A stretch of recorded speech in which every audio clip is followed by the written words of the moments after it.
लाल क्षितिज पर भोर की पहली किरण। सुबह इतनी ठंडी थी जैसे ऊंचे पठार की पाले से ढंक गई हो। अदीरा शर्मा भाप उड़ाते हुए एक मग को पकड़े खिड़की से बाहर शून्य में देख रही थी। बड़ी कांच की खिड़की के पार मुंबई का क्षितिज एक भूरे आकाश के नीचे सो रहा था और सब कुछ अप्राकृतिक रूप से शांत महसूस हो रहा था, मानो पूरी दुनिया ने अपनी सांसें रोक ली हों। उसकी अपनी दुनिया ने तो 1 महीने पहले ही सांस लेना बंद कर दिया था। सूबेदार मेजर विक्रम सिंह, भारतीय सेना की 10 पैरा विशेष बल के सदस्य, कश्मीर के विषाद घाटी में ऑपरेशन के दौरान दुश्मन के अचानक हमले के कारण शहीद हो गए थे। सेना की वर्दी पहने अधिकारी द्वारा सपाट रूप से कहे गए वे वाक्य एक गोली की तरह थे जो उसके जीवन को भेद गए थे, जिसे टाला नहीं जा सकता था, जिसे रोका नहीं जा सकता था। उसकी सारी इंद्रियां सुन्न हो गईं और दुनिया का शोर दूर हो गया। उसके पति के साथियों ने उसके कंधे पर थपकी दी और सांत्वना के शब्द कहे, लेकिन अदीरा के कानों के लिए और दुनिया के कानों के लिए वे सब बिना किसी अर्थ के ध्वनियों के टुकड़े थे। 3 साल की शादी, एक छोटा सा समय, लेकिन इसका हर पल अनंत काल तक महसूस होने वाला था। वे दोनों एक ही यूनिट से थे, जिससे वे एक दूसरे को किसी से भी ज्यादा समझते थे। अदीरा खुद भारत की सर्वश्रेष्ठ महिला स्नाइपर्स में से एक थी, लेकिन उसने विक्रम के मिशन पर जाने से पहले ही सेना से सेवानिवृत्ति ले ली थी। वह उसके लिए एक गर्मजोशी भरा घर बनाना चाहती थी। अब उस घर में वह अकेली रह गई थी। वह खाली घर अब भी विक्रम की यादों से भरा था। प्रवेश द्वार के पास घिसे हुए जूते, उसकी मेज पर आधी पढ़ी हुई किताब, अलमारी में लटकी हुई कमीज जिसमें अभी भी उसके शरीर की हल्की सुगंध थी, यह सब अदीरा के दिल में किसी तेज धार वाले खंजर की काला नाखरा तरह चुभ रहा था। उस दिन से अदीरा का समय रुक गया था। उसकी आंखें, जो कभी 2 किमी दूर के लक्ष्य को भेद सकती थीं, अब अपना ध्यान खो चुकी थीं और उसकी इंद्रियां, जो हवा के सबसे सूक्ष्म प्रवाह को भी पढ़ सकती थीं, कुंद हो गई थीं। हर रात उसे बुरे सपने आते थे। विस्फोटों और चीखों की आवाजों से भरे एक वीरान पहाड़ी इलाके में विक्रम का गिरता हुआ शरीर बार बार दिखाई देता था। उसके अंतिम क्षणों में उसके साथ न होने का अपराध बोध एक विशालकाय पत्थर की तरह उसे दबा रहा था। खट, सामने के दरवाजे के पीछे से आई आवाज से अदीरा चौंक गई। किसी के आने के लिए यह एक असंभव समय था। उसका शरीर सतर्कता से तन गया, लेकिन एक पल बाद वह धीरे धीरे उठी, जैसे सब कुछ के प्रति समर्पित हो गई हो। जब दरवाजा खुला तो एक परिचित लेकिन दुबला पतला चेहरा दिखाई दिया। यह नायब सूबेदार आलोक था, जो विक्रम के साथ विषाद घाटी गया था।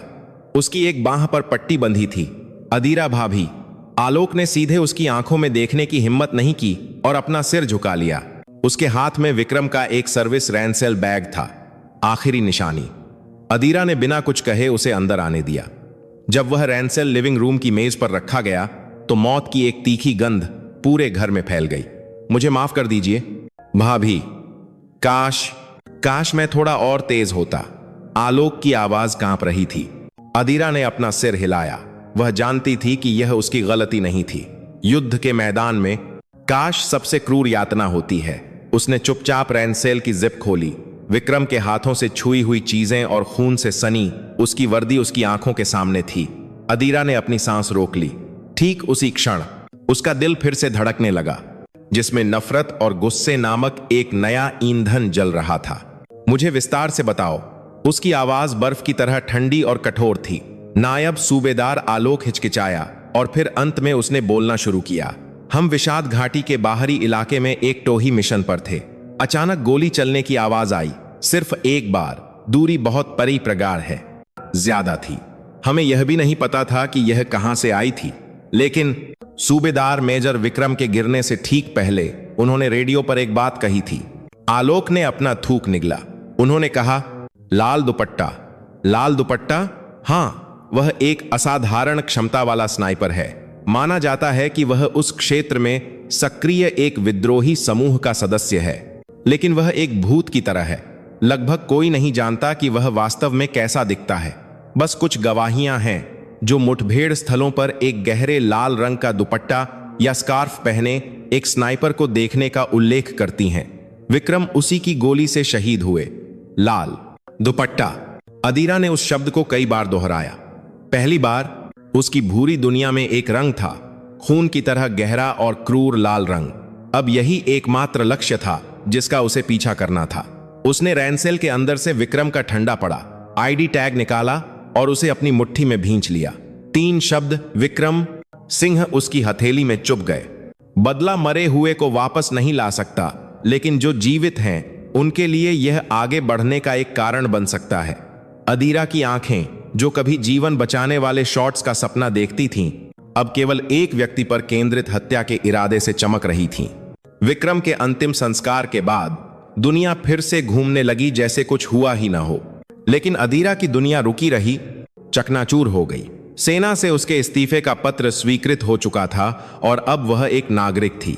10 पैरा एसफे की सर्वश्रेष्ठ स्नाइपर का खिताब अतीत की एक कलाकृति बन गया था, एक पदक की तरह जिसका रंग फीका पड़ गया हो। उसने खुद को घर में बंद कर लिया। दिन और रात के बीच की सीमा धुंधली हो गई और समय का मतलब केवल तब होता जब वह शराब की बोतल का तल देखती। केवल व्हिस्की के उसके गले को जलाने का संक्षिप्त दर्द ही उसे महसूस कराता था कि वह अभी भी जीवित है। लिविंग रूम की खिड़की मोटे पर्दों से ढकी हुई थी और घर हमेशा अंधेरा रहता था। रोशनी उसके लिए एक यातना थी, वह रोशनी जो स्पष्ट रूप से सुखद अतीत की यादों को जगाती थी। वह उससे डरती थी। रात में बुरे सपने हमेशा आते थे। विषाद घाटी की बंजर पहाड़ी जिस पर रेतीली हवाएं चलती थीं और गहरे लाल दुपट्टे वाले स्नाइपर का सिलहूट। जब स्नाइपर ट्रिगर खींचता तो अदीरा चीखते हुए जाग जाती। ठंडे पसीने से भीगी हुई वह हांफती और बगल में बिस्तर के खाली हिस्से की ठंडक उसे फिर से निराशा के गर्त में खींच लेती। विक्रम के साथ की यादगार चीजों को एक बक्से में डालकर गोदाम के एक गहरे कोने में धकेल दिया गया था, लेकिन उसकी अनुपस्थिति घर के हर कोने में एक भूत की तरह मंडराती थी। वे फिल्में जो उन्होंने साथ देखी थीं, वह संगीत जो उन्होंने साथ सुना था, वह रसोई जहां उन्होंने साथ खाना बनाया था, हर जगह उसके छोड़े हुए खालीपन को क्रूरता से दिखाती थी। उसकी दृष्टि जो कभी बाज की तरह तेज थी, धुंधली हो गई और उसका शरीर जो स्टील की तरह सख्त था, ढह गया। वह आईना नहीं देखती थी। आईने में एक अजनबी औरत थी। उसकी आंखों के नीचे काले घेरे थे, गाल धंसे हुए थे और उसकी आंखों की पुतलियां एक ब्लैक होल की तरह खाली चमक खो चुकी थीं। उसकी मजबूत और कोमल उंगलियां जो कभी ट्रिगर खींचते समय उसका गर्व हुआ करती थीं, अब गिलास पकड़ने के अलावा कोई और भूमिका नहीं निभाती थीं। उसने अपने सैन्य साथियों से संपर्क तोड़ दिया और अपने दोस्तों की सांत्वना को अस्वीकार कर दिया। उनकी दया भरी निगाहें उसे और भी दयनीय बना देती थीं। समय सब ठीक कर देगा या उसे जाने दो जैसे घिसे पिटे शब्द उसके दिल में तेज खंजर की तरह चुभते थे। कोई भी उस नरक को नहीं समझता था जिससे वह गुजर रही थी। एक बरसात की दोपहर अदीरा ने बिना किसी उद्देश्य के अपनी कार चलाई। जब वाइपर शीशे पर आंसू पोंछ रहे थे, वह शहर के बाहरी इलाके में एक सुनसान सड़क पर गाड़ी चला रही थी। तभी एक परिचित साइन बोर्ड ने उसका ध्यान खींचा। उस प्रशिक्षण केंद्र की ओर जाने वाली सड़क जहां वह और विक्रम प्रशिक्षण लेते थे। उसने कार पार्क की और फायरिंग रेंज की ओर देखने वाली एक पहाड़ी की ओर चल पड़ी। खराब मौसम के बावजूद दूर से गोलियों की धीमी धीमी आवाज आ रही थी। थक थक। बारिश की बूंदों के बीच फायरिंग रेंज का दृश्य। प्रोन पोजीशन में ध्यान केंद्रित किए हुए जूनियर्स के सिलहूट धुंधले दिखाई दे रहे थे। वहीं उसकी दुनिया थी। वह दुनिया जहां वह हवा का हिसाब लगाती, अपनी सांस को नियंत्रित करती, अपने दिल की धड़कन को नियंत्रित करती और केवल लक्ष्य पर ध्यान केंद्रित करती। उस दुनिया में वह खुद को पूरा महसूस करती थी। बारिश का पानी उसके चेहरे पर बह रहा था। क्या यह बारिश का पानी था या आंसू, वह खुद नहीं जानती थी। लाल दुपट्टा, वह नाम उसके सिर में फिर से घूमने लगा। बदला, यही एकमात्र रस्सी थी जो उसे फिर से खड़ा कर सकती थी। लेकिन एक नागरिक के रूप में वह दुनिया भर में सक्रिय उस भूतिया स्नाइपर को कैसे खोज सकती थी। निराशा की भावना एक लहर की तरह उस पर हावी हो गई, यहां तक कि बदले की आग भी बुझती हुई लग रही थी। वह ठंडी बारिश के बीच बैठ गई और बिना आवाज के रोने लगी। जिसने सब कुछ खो दिया था, उसके लिए अब कुछ भी नहीं बचा था। वह धीरे धीरे अपने ही बनाए हुए साए में डूब रही थी। नायब सूबेदार आलोक के आने के बाद अदीरा के जीवन में एक छोटी सी दरार आ गई। वह अभी भी शराब और बुरे सपनों से जूझ रही थी, लेकिन अब उसकी खाली निगाहों का एक लक्ष्य था, लाल दुपट्टा। वह सुराग ही उसकी ढहती हुई दुनिया में खड़ा एकमात्र स्तंभ था। उसने वह रैनसेल फिर से खोला। खून से सनी वर्दी को वह दोबारा नहीं देख सकी और उसे अलग रख दिया। उसने विक्रम की निजी चीजों को एक एक करके निकाला। एक पुरानी नोटबुक, परिवार की तस्वीर, एक पुराना MP3 प्लेयर जिसे वह अक्सर सुनता था। अदीरा ने नोटबुक खोली। प्रशिक्षण कार्यक्रम, व्यक्तिगत नोट्स और आखिरी पन्ने पर जल्दबाजी में लिखा एक मेमो था। सेक्टर 7, डेल्टा रिज, विषाद घाटी। शायद यह वह जगह है जहां विक्रम को गोली लगी थी। अदीरा ने धीरे धीरे उस लिखावट पर अपनी उंगली फेरी और उसके नीचे मुश्किल से पढ़ी जाने वाली लिखावट में कुछ और शब्द थे। तीर्थ बाजार, भूत। इसका क्या मतलब था वह नहीं जानती थी, लेकिन यह महज एक सामान्य लिखावट नहीं हो सकती थी। विक्रम उन लोगों में से नहीं था जो छोटी छोटी बातों को नजरअंदाज करते। यह निश्चित रूप से कुछ महसूस करने के बाद छोड़ा गया आखिरी टुकड़ा था। ठीक उसकी मृत्यु से पहले अदीरा ने अपना कंप्यूटर चालू किया। कई महीनों में पहली बार धूल भरा मॉनिटर जला और उसने सर्च बॉक्स में विषाद घाटी कश्मीर टाइप किया। हजारों समाचार लेख और सैन्य रिपोर्टें सामने आ गईं। गृह युद्ध, आतंकवाद, महाशक्तियों के हितों द्वारा लड़ी जाने वाली जमीन। अब उसे धीरे धीरे समझ आने लगा था कि विक्रम को वहां क्यों जाना पड़ा। उसने सैन्य सैटेलाइट मैप प्रोग्राम का उपयोग करके विषाद घाटी क्षेत्र में डेल्टा रिज सेक्टर 7 को ढूंढा। एक बंजर और जंगली पथरीला पहाड़ी क्षेत्र, एक स्नाइपर के छिपने के लिए एक आदर्श स्थान। और उस रिज से बहुत दूर नहीं, उसे कुछ चौंकाने वाला मिला। नक्शे पर तीर्थराज गोल्फ रिजॉर्ट का नाम स्पष्ट रूप से लिखा हुआ था। युद्ध के मैदान के बीच में एक सुपर लग्जरी गोल्फ रिजॉर्ट। विवरण में उल्लेख किया गया था कि यह पश्चिमी धनी लोगों और स्थानीय सरदारों के लिए सामाजिक मेलजोल का स्थान था और सभी प्रकार के गुप्त लेन देन का केंद्र था। तीर्थ विक्रम के मेमो से मेल खाता था। फिर बाजार। अदीरा ने श्रीनगर शहर का नक्शा बड़ा किया।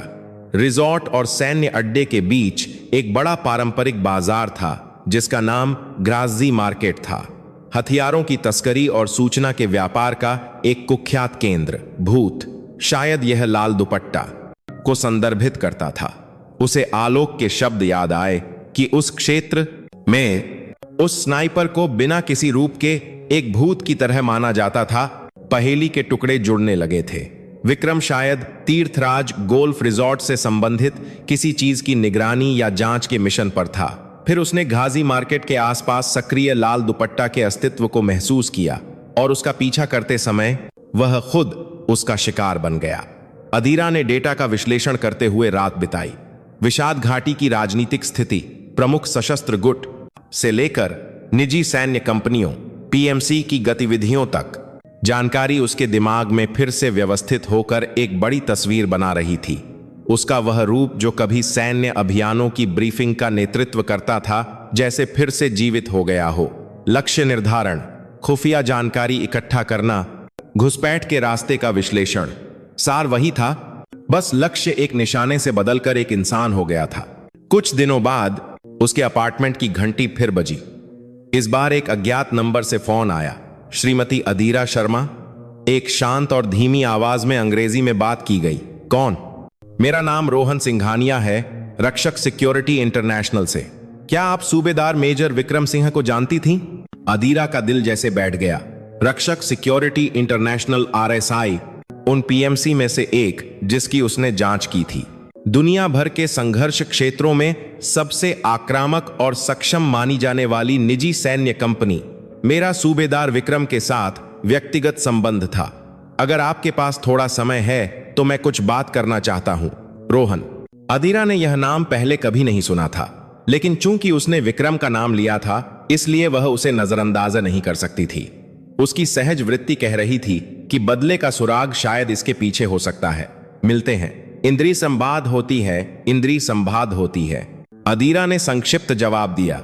उसकी आवाज अब निराशा से ढकी नहीं थी। एक ठंडा, कठोर और स्टील जैसा तेज संकल्प अब उसे ढंक चुका था। अंधेरे के भीतर से उसे अंततः आगे का रास्ता मिल गया था।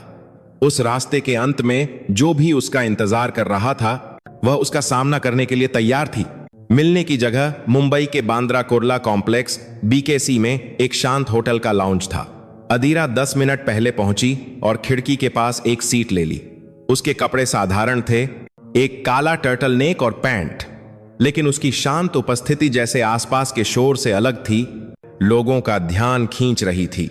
वह अब दुख में डूबी एक विधवा नहीं थी, एक तेज धार वाली तराशी हुई तलवार का खतरनाक आभा मंडल उसे घेरे हुए था। कुछ ही देर बाद एक आदमी उसके पास आया।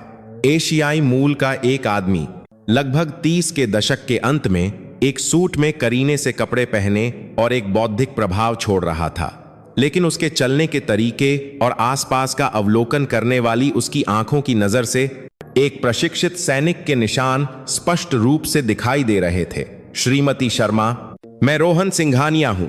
उसने अपना हाथ बढ़ाया। अदीरा ने उसे ऊपर से नीचे तक देखते हुए हल्के से हाथ मिलाया। एक त्रुटिहीन आदमी। विक्रम के साथ आपका क्या संबंध था? अदीरा ने सीधे पूछा। रोहन थोड़ा मुस्कुराया और बैठ गया।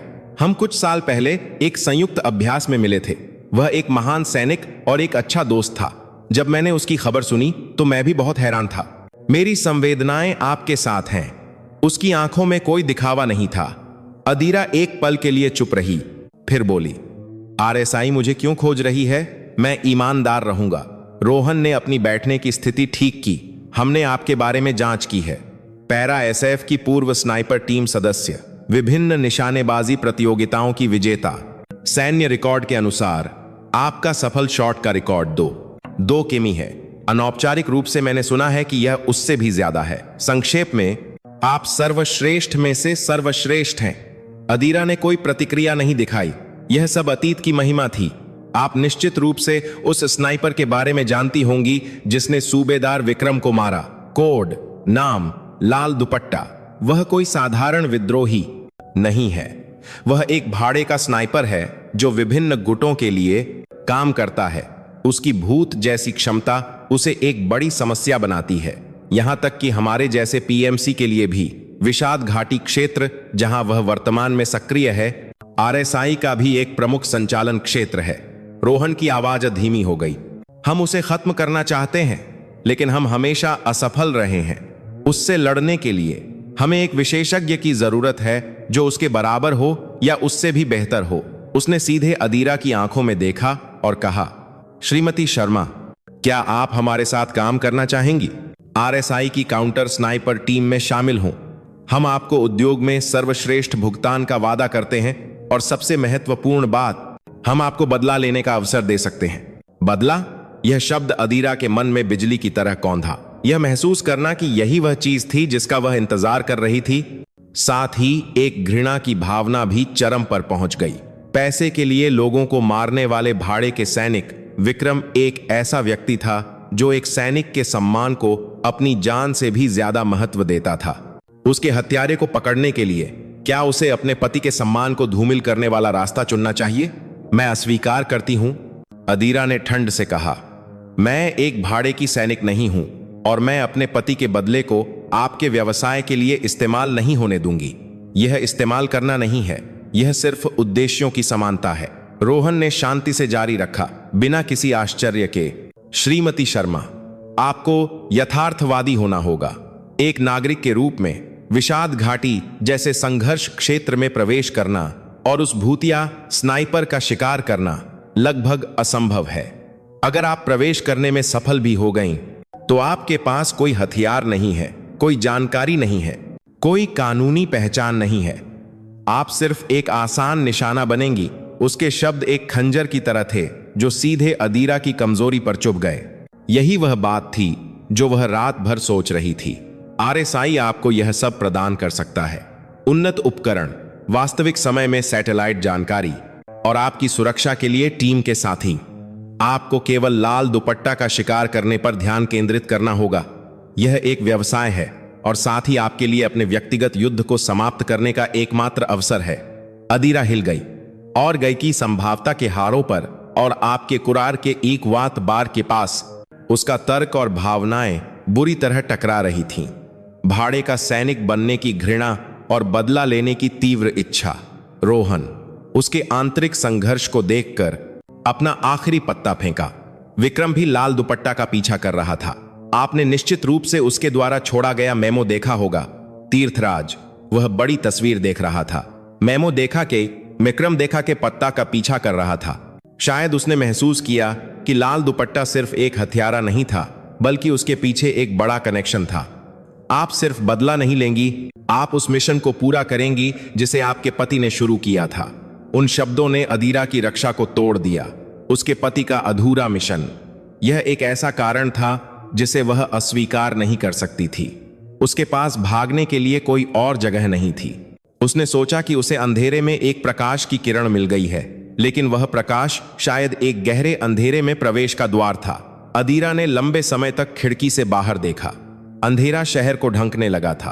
अंत में, जैसे कि उसने फैसला कर लिया हो, वह रोहन की ओर मुड़ी। उसकी आंखों की पुतलियां अब डगमगा नहीं रही थीं, एक गहरी खाई की तरह ठंडी और शांत। अनुबंध की शर्तें क्या हैं? आरएसआई सुरक्षा, एशिया शाखा का कार्यालय गुप्त रूप से गुरुग्राम के गगनचुंबी इमारतों के जंगल के बीच एक इमारत की सबसे ऊपरी मंजिल पर स्थित था।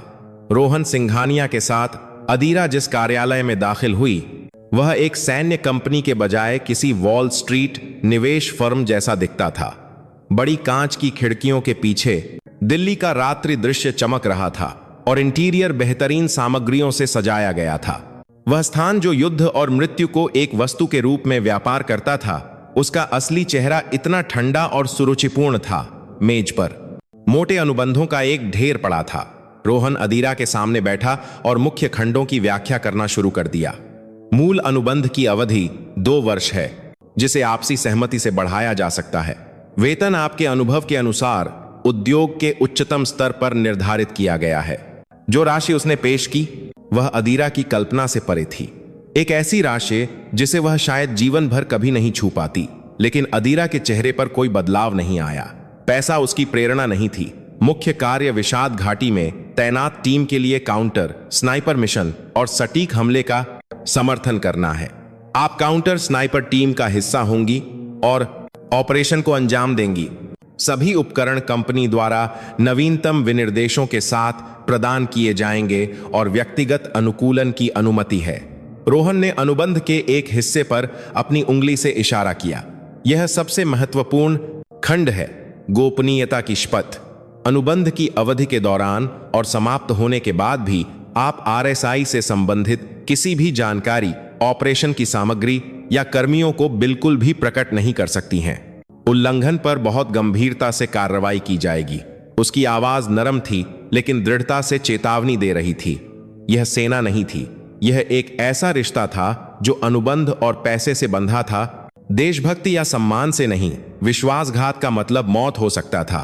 अदीरा ने चुपचाप अनुबंध के पन्ने पलटे। कानूनी और सैन्य शब्दों से भरे वाक्य, मृत्यु होने पर शव सौंपने के नियम और मुआवजे का भुगतान, ऑपरेशन के दौरान नागरिक हताहत होने पर जिम्मेदारी से मुक्ति का खंड। वह एक ऐसे समझौते पर हस्ताक्षर कर रही थी जो उसकी जान और आत्मा को गारंटी के रूप में रख रहा था। कोई सवाल? रोहन ने पूछा। लाल दुपट्टा के बारे में मेरी सूचना तक पहुंच का अधिकार कहां तक होगा? अदीरा का पहला सवाल उसकी सुरक्षा या मुआवजे के बारे में नहीं था, केवल उसके लक्ष्य के बारे में था। रोहन संतुष्टि से मुस्कुराया। जब आप हमारी टीम का हिस्सा बन जाएंगी, तो हम आपके साथ हमारे पास मौजूद सभी जानकारी साझा करेंगे। उसकी गतिविधि का अनुमानित क्षेत्र, पिछले गोलीबारी के स्थान, इस्तेमाल किए गए हथियार से लेकर उसके सामरिक पैटर्न के विश्लेषण डेटा तक। आप उस जानकारी के आधार पर शिकार की योजना बनाएंगी। ओह, टीम की संरचना कैसी है? विषाद घाटी में कुल 12 ऑपरेटर तैनात हैं। अधिकांश अमेरिकी विशेष बलों के पूर्व सदस्य हैं और नेता जैक्सन सीआर कार्लाइल है, जो नेवी सील की स्नाइपर टीम के पूर्व प्रमुख हैं। उनकी क्षमता पर कोई संदेह नहीं है, लेकिन उनका व्यक्तित्व थोड़ा मुश्किल है। रोहन ने जैसे पहले से ही चेतावनी देते हुए कहा। अदीरा को कोई परवाह नहीं थी।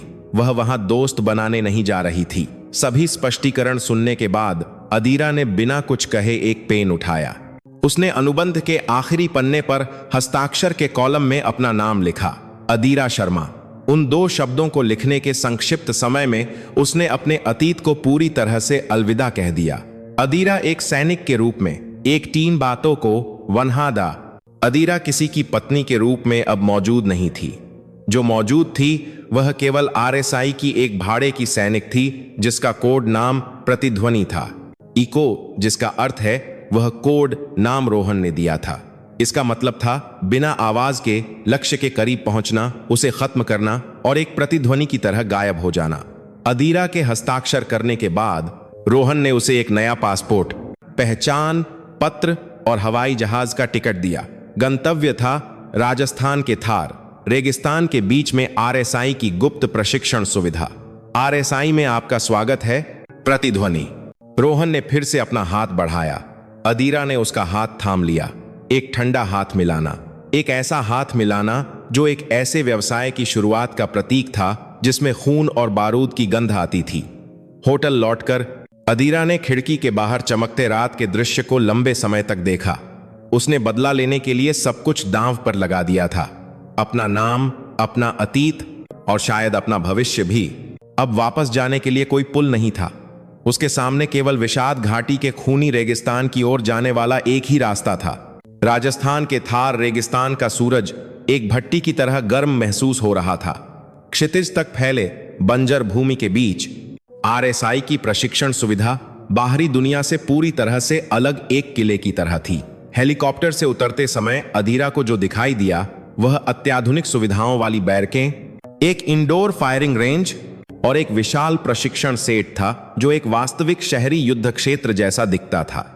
यही वह घोंसला था जहां दुनिया भर के संघर्ष क्षेत्रों में भेजे जाने वाले भेड़ियों को पाला जाता था। रोहन सिंघानिया उसे टीम के नेता के पास ले गया। बैरक की इमारत के सामने पुरुषों का एक समूह इकट्ठा था। सभी बड़े शरीर वाले थे और एक डरावना आभा मंडल बिखेर रहे थे। यह स्पष्ट था कि अधिकांश पूर्व विशेष बल के सदस्य थे। उनके बीच में एक आदमी अपनी बाहों को मोड़े हुए अदीरा को व्यंग्यात्मक रूप से देख रहा था। जैक्सन सीआर कार्लाइल, वह विषाद घाटी टीम का नेता था। सीआर, यह प्रतिध्वनि है जो आज से शामिल होगी। यह हमारी टीम की सदस्य है। रोहन ने परिचय कराया, लेकिन जैक्सन हिला नहीं।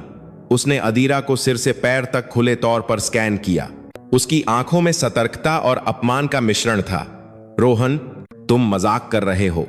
मुख्यालय द्वारा भेजा गया सबसे अच्छा विशेषज्ञ यह लड़की है। जैक्सन की आवाज रेगमाल की तरह खुरदरी थी। आसपास के टीम के सदस्यों से एक छोटी सी हंसी सुनाई दी। यह कोई नेचर लवर्स क्लब नहीं है। हम असली युद्ध के मैदान में जा रहे हैं। क्या इतना छोटा शरीर 30 किलो का रैनसेल उठाकर रेगिस्तान पार कर सकता है? एक टीम के सदस्य ने खुले तौर पर मजाक और उत्पीड़न करते हुए कहा। अदीरा ने इसकी उम्मीद की थी, लेकिन उसने अपने दिल को ठंडा महसूस किया। उनकी आंखों में वह सिर्फ एक कमजोर एशियाई महिला थी। मैं उसकी क्षमता की गारंटी देता हूं। रोहन ने बचाव करने की कोशिश की, लेकिन जैक्सन ने नाक सिकोड़ी। गारंटी? तुम क्या गारंटी दे सकते हो? वह व्यक्ति जो केवल एक मेज के पीछे बैठकर दस्तावेजों का काम करता है। युद्ध का मैदान कागज से अलग होता है। यहां सबसे महत्वपूर्ण चीज अनुभव और ताकत है। जैक्सन अदीरा के करीब आया। उसके 190 सेमी से अधिक ऊंचे विशाल शरीर से निकलने वाला मेनेसिंग आभा मंडल बहुत मजबूत था। तुम्हारा नाम प्रतिध्वनि है ना? ठीक है, प्रतिध्वनि। अगर तुम हमारी टीम में शामिल होना चाहती हो तो साबित करो कि तुम सिर्फ एक प्रतिध्वनि नहीं हो, बल्कि एक वास्तविक आवाज निकाल सकती हो। उसने अपनी ठोड़ी से फायरिंग रेंज की ओर इशारा किया।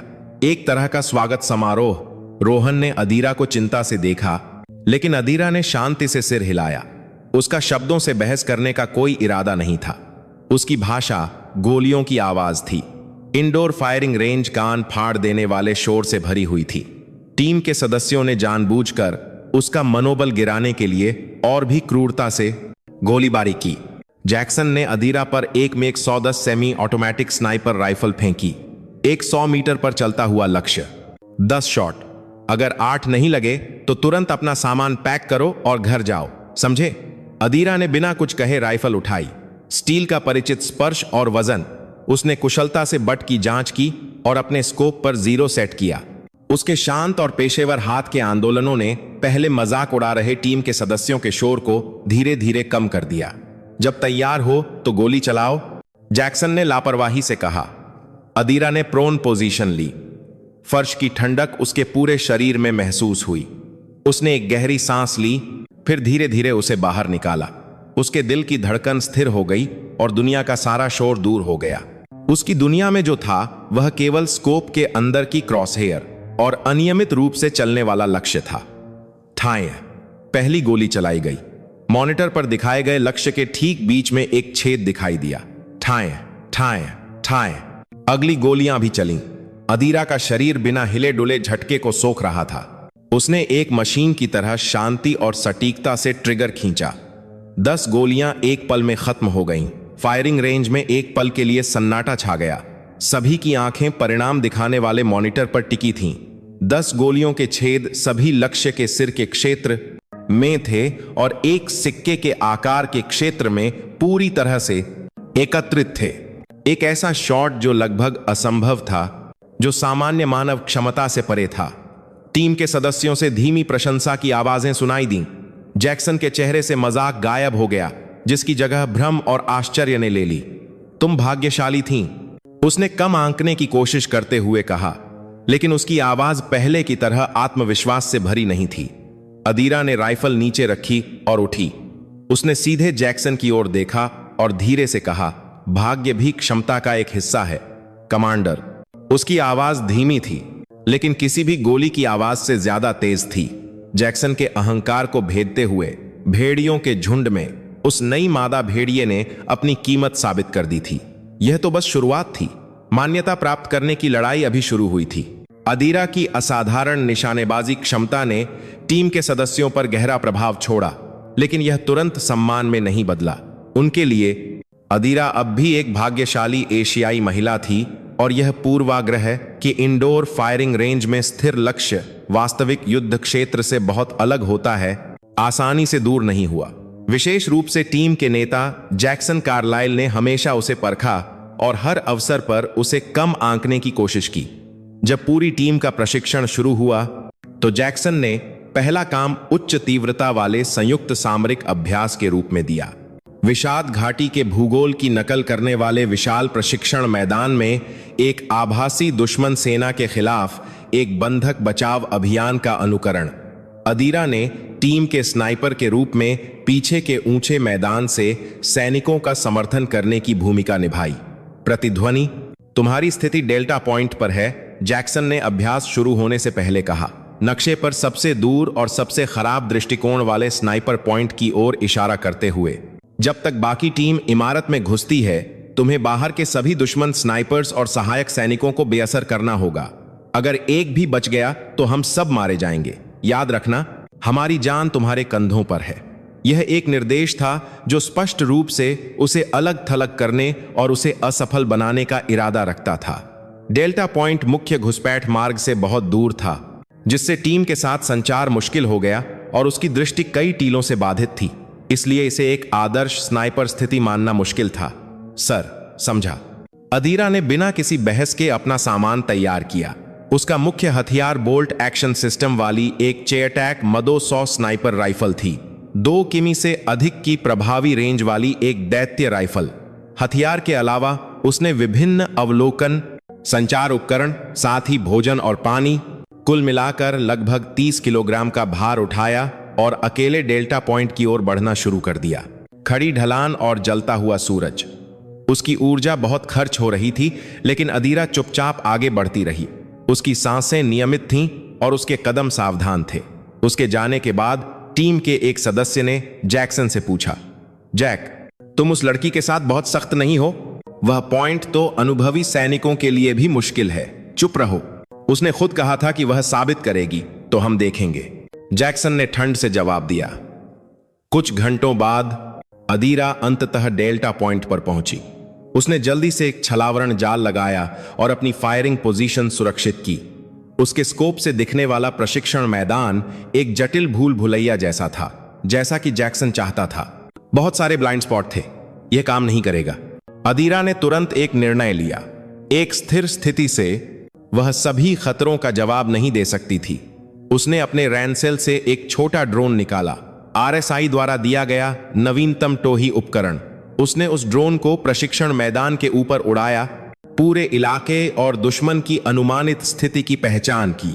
अपनी मुख्य फायरिंग पोजीशन के अलावा उसने 2 अतिरिक्त स्नाइपर पोजीशन भी खोजी, जहां तेजी से पहुंचा जा सकता था। कुछ ही देर बाद अभ्यास शुरू होने का संकेत दिया गया। जैक्सन के नेतृत्व में हमलावर टीम चुपके से इमारत के पास जाने लगी। उसी समय अदीरा के हेडसेट में एक घबराहट भरी आवाज सुनाई दी। दुश्मन स्नाइपर 3 बजे की दिशा में। घंटाघर स्पॉटर के चिल्लाने के साथ ही हमलावर टीम पर गोलियां बरसने लगीं, लेकिन अदीरा उसे पहले ही देख चुकी थी। यह वह जगह थी जिसे उसने अपनी पिछली टोही के आधार पर सबसे संभावित स्नाइपर पॉइंट के रूप में अनुमान लगाया था। ठाइये! अदीरा की मदोसौ गरज उठी। 5 किमी दूर घंटाघर की खिड़की में हिलता हुआ लक्ष्य तुरंत ढेर हो गया, जबकि जैक्सन और बाकी टीम के सदस्य हैरान थे। अदीरा की शांत आवाज रेडियो पर सुनाई दी। लक्ष्य एक न्यूट्रलाइज्ड। आगे बढ़ो। जब हमलावर टीम फिर से आगे बढ़ने लगी, इस बार छत और इमारत के किनारे से दुश्मन के सहायक सैनिक दिखाई दिए और गोलीबारी शुरू कर दी। धत, वे बहुत ज्यादा हैं। रेडियो पर टीम के सदस्य की आवाज घबराई हुई सुनाई दी। उस समय अदीरा अपनी पहली फायरिंग पोजीशन छोड़ चुकी थी और तेजी से दूसरे पॉइंट की ओर बढ़ रही थी, जिसे उसने पहले ही पहचान लिया था। उस नई पोजीशन से वह दुश्मन के उस हिस्से को पूरी तरह से निशाना बना सकती थी जो पहले दिखाई नहीं दे रहा था। ठाए ठाए ठाए! उसकी राइफल की बैरल ऐसे नाच रही थी जैसे कोई संगीत की धुन बजा रही हो। छत पर भारी मशीन गन वाला शूटर, साइड की खिड़की में राइफलमैन। जहां भी उसकी गोली लगती, दुश्मन गिर जाते। वह केवल दिखाई देने वाले दुश्मन पर गोली नहीं चला रही थी। उसने दुश्मन की गोलीबारी का विश्लेषण किया, सबसे खतरनाक लक्ष्यों को पहले बेअसर किया और हमलावर टीम के लिए रास्ता खोला। वह सामरिक निशानेबाजी कर रही थी। जैक्सन को अपनी आंखों पर विश्वास नहीं हो रहा था। रेडियो पर सुनाई देने वाली अदीरा की रिपोर्टें संक्षिप्त और सटीक थीं। वह एक शतरंज के मास्टर की तरह थी, जो लड़ाई के प्रवाह को पूरी तरह से नियंत्रित कर रही थी, जैसे कि शतरंज की बिसात को ऊपर से देख रही हो। उसके समर्थन के कारण हमलावर टीम लगभग बिना किसी हताहत के इमारत में घुसने और बंधक को बचाने में सफल रही। अभ्यास समाप्त होने के बाद थके हुए लौटे टीम के सदस्यों ने अदीरा को चुपचाप देखा। उनकी निगाहों में अब कोई मजाक या उत्पीड़न नहीं था, बल्कि प्रशंसा और आश्चर्य से भरी हुई थी। जैक्सन बिना कुछ कहे अदीरा के पास आया। उसने एक पल के लिए अदीरा द्वारा बनाई गई फायरिंग पोजीशन और मूवमेंट रूट के निशानों को देखा और फिर धीरे से कहा, तुम्हारी रिपोर्ट संक्षिप्त और अच्छी थी। यह कोई सच्ची प्रशंसा नहीं थी, लेकिन यह तथ्य कि यह शब्द उसके मुंह से निकले, यह एक बड़ा बदलाव था। उसने अभी भी उसे पूरी तरह से स्वीकार नहीं किया था, लेकिन कम से कम उसे यह सच्चाई स्वीकार करनी पड़ी कि अदीरा कोई साधारण छोटी लड़की नहीं थी, बल्कि एक पेशेवर थी जिस पर वे अपनी जान बचाने के लिए भरोसा कर सकते थे। अदीरा चुपचाप अपनी राइफल साफ कर रही थी। पहली परीक्षा समाप्त हो गई थी। उसने अपनी क्षमता से इसे साबित कर दिया था, लेकिन विषाद घाटी के वास्तविक युद्ध क्षेत्र में एक और कठिन परीक्षा निश्चित रूप से उसका इंतजार कर रही थी। पहले अभ्यास के बाद अदीरा के प्रति खुले तौर पर उपेक्षा का भाव गायब हो गया। हालांकि वह टीम में अब भी एक अजनबी थी। वर्षों से युद्ध के मैदान में सुख दुख साझा करके उन्होंने जो बंधन बनाया था, उसमें उसे प्रवेश करने की कोई जगह नहीं मिली। अदीरा ने भी उनके साथ घुलने मिलने की कोशिश नहीं की। उसका उद्देश्य दोस्त बनाना नहीं था। उसका उद्देश्य लाल दुपट्टा का शिकार करने के लिए एक आदर्श उपकरण बनना था। उसने खुद को अपनी क्षमताओं की सीमा तक धकेल दिया। सुबह 4 बजे वह उठती और प्रशिक्षण मैदान में दौड़ती। पूरे लड़ाकू साजो सामान के साथ वह रेगिस्तान की चिलचिलाती धूप में घंटों दौड़ती। उसका शरीर जो कभी शराब के कारण खराब हो गया था, उसने तेजी से अपने पुराने एहसास को फिर से पा लिया। उसकी मांसपेशियां फिर से स्टील की तरह सख्त हो गईं और उसके फेफड़ों की क्षमता बढ़ गई। शारीरिक प्रशिक्षण के बाद वह अपना समय फायरिंग रेंज में बिताती। उसने उसे दी गई मदोसौ राइफल को अपने शरीर के एक हिस्से की तरह महारत हासिल करने के लिए हजारों, यहां तक कि दसियों हजार बार गोलियां चलाईं। उसने हथियार के हर हिस्से को अलग किया और जोड़ा, उसकी संरचना को पूरी तरह से समझा। उसने हवा की गति, आर्द्रता, तापमान और ऊंचाई जैसे बाहरी चरों के गोली की बैलिस्टिक्स पर प्रभाव की गणना करने के लिए फार्मूलों को अपने दिमाग में बैठा लिया। उसके लिए निशानेबाजी अब भावना का विषय नहीं थी। यह डेटा और सावधानी पूर्वक गणना पर आधारित विज्ञान का क्षेत्र था। दिन के प्रशिक्षण के समाप्त होने के बाद वह रात में डेटा विश्लेषण कक्ष में जाती। उसने रोहन सिंघानिया द्वारा वादा किए गए लाल दुपट्टा के बारे में सभी डेटा मांगे। मॉनिटर पर विभिन्न जानकारी दिखाई दी। अनुमानित गतिविधि क्षेत्र विषाद घाटी गणराज्य के श्रीनगर शहर के आसपास 50 किमी का दायरा। मुख्य गोलीबारी बिंदु ऊंची जमीन, परित्यक्त इमारतें, नागरिक आवासीय क्षेत्र। सामरिक पैटर्न 1 5 किमी से अधिक की लंबी दूरी की गोलीबारी पसंद करता है। लक्ष्य के सिर या दिल को एक सटीक गोली से निशाना बनाता है। गोली चलाने के बाद एक भूत की तरह बिना किसी निशान के गायब हो जाता है। विशेष नोट, चेहरे को गहरे लाल दुपट्टे से ढांकता है। माना जाता है कि यह एक स्वतंत्र भाड़े का सैनिक है जो किसी विशेष गुट से बंधा नहीं है।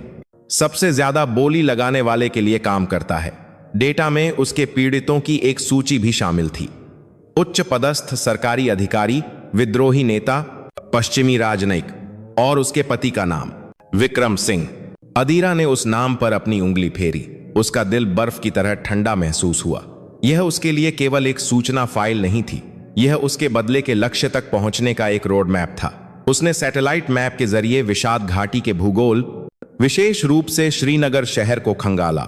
उसने डेल्टा रिज सेक्टर 7, तीर्थराज गोल्फ रिजॉर्ट और गाजी मार्केट के स्थानों की बार बार जांच की जिन्हें विक्रम ने अपने आखिरी मेमो में छोड़ा था। उसने उस क्षेत्र की हर पहाड़ी, इमारत और सड़क को अपने दिमाग में बैठा लिया, जैसे कि वह जानती हो किसी दिन वह वहां जाएगी। उसके इस रवैये ने टीम के सदस्यों पर एक और प्रभाव डाला। वे प्रशिक्षण के बाद आराम करने के लिए बियर पीते या पोकर खेलते, लेकिन अदीरा ने एक पल के लिए भी आराम नहीं किया। वह एक भावनाहीन मशीन की तरह थी जो केवल एक उद्देश्य के लिए खुद को ढाल रही थी। एक रात जैक्सन कार्लाइल डेटा विश्लेषण कक्ष में आया। उसने एक पल के लिए अदीरा की पीठ को देखा जो कॉफी पीते हुए मॉनिटर पर ध्यान केंद्रित कर रही थी। अभी तक सोई नहीं? उसकी आवाज सामान्य से थोड़ी नरम थी। अभी भी कुछ विश्लेषण करना है? अदीरा ने मॉनिटर से अपनी नजर हटाए बिना जवाब दिया। जैक्सन ने उस डेटा पर नजर डाली जिसे अदीरा देख रही थी। लाल दुपट्टा पर विश्लेषण रिपोर्ट। वह कोई साधारण प्रतिद्वंद्वी नहीं है, जैक्सन ने जैसे खुद से कहा। कुछ साल पहले मेरी पुरानी टीम ने भी उसके कारण एक आदमी खो दिया था। एक साये की तरह प्रकट होता है, हवा की तरह गायब हो जाता है। हमें यह भी पता नहीं चल पाया कि गोली किस दिशा से आई थी। उसकी आवाज में कड़वाहट थी, एक ऐसी बात जो बहुत कम होती थी। अदीरा ने अंततः उसे देखने के लिए अपना सिर घुमाया। क्या इसीलिए आप इस मिशन के प्रति इतने जुनूनी हैं? शायद, जैक्सन ने संक्षिप्त उत्तर दिया, उसकी नजरों से बचते हुए। मैंने अनावश्यक बात की। खुद पर ज्यादा जोर मत डालो, असली युद्ध यहां शुरू नहीं होता। उसने बात खत्म की और बाहर चला गया। यद्यपि बातचीत संक्षिप्त थी, अदीरा को स्पष्ट रूप से यह अंदाजा हो गया कि जैक्सन के पास भी एक भूत था जिसका उसे पीछा करना था। उनके बीच अभी भी एक अदृश्य दीवार थी, लेकिन लाल दुपट्टा नामक एक साझा दुश्मन के सामने उस समय एक बहुत छोटा सा मिलन बिंदु बना। अदीरा ने फिर से मॉनिटर को देखा। उसकी निगाहें और भी ठंडी और कठोर हो गईं। वह बदले नामक गर्म आग और नफरत नामक ठंडे पानी से स्टील को दुनिया के सबसे तेज और सबसे घातक स्टील में ढाल रही थी। प्रशिक्षण के दौरान एकमात्र व्यक्ति जिससे अदीरा अपने दिल की बात कह सकती थी, वह गुरुग्राम में रोहन सिंघानिया था। वह नियमित रूप से अदीरा की स्थिति की जांच करने और उसके द्वारा मांगी गई जानकारी प्रदान करने के लिए वीडियो कॉल करता था। वह सिर्फ एक भर्तीकर्ता नहीं था, बल्कि एक प्रकार के संरक्षक की भूमिका भी निभा रहा था। टीम के सदस्यों के साथ आपके संबंध कैसे हैं? रोहन ने एक रात मॉनिटर के पीछे से पूछा।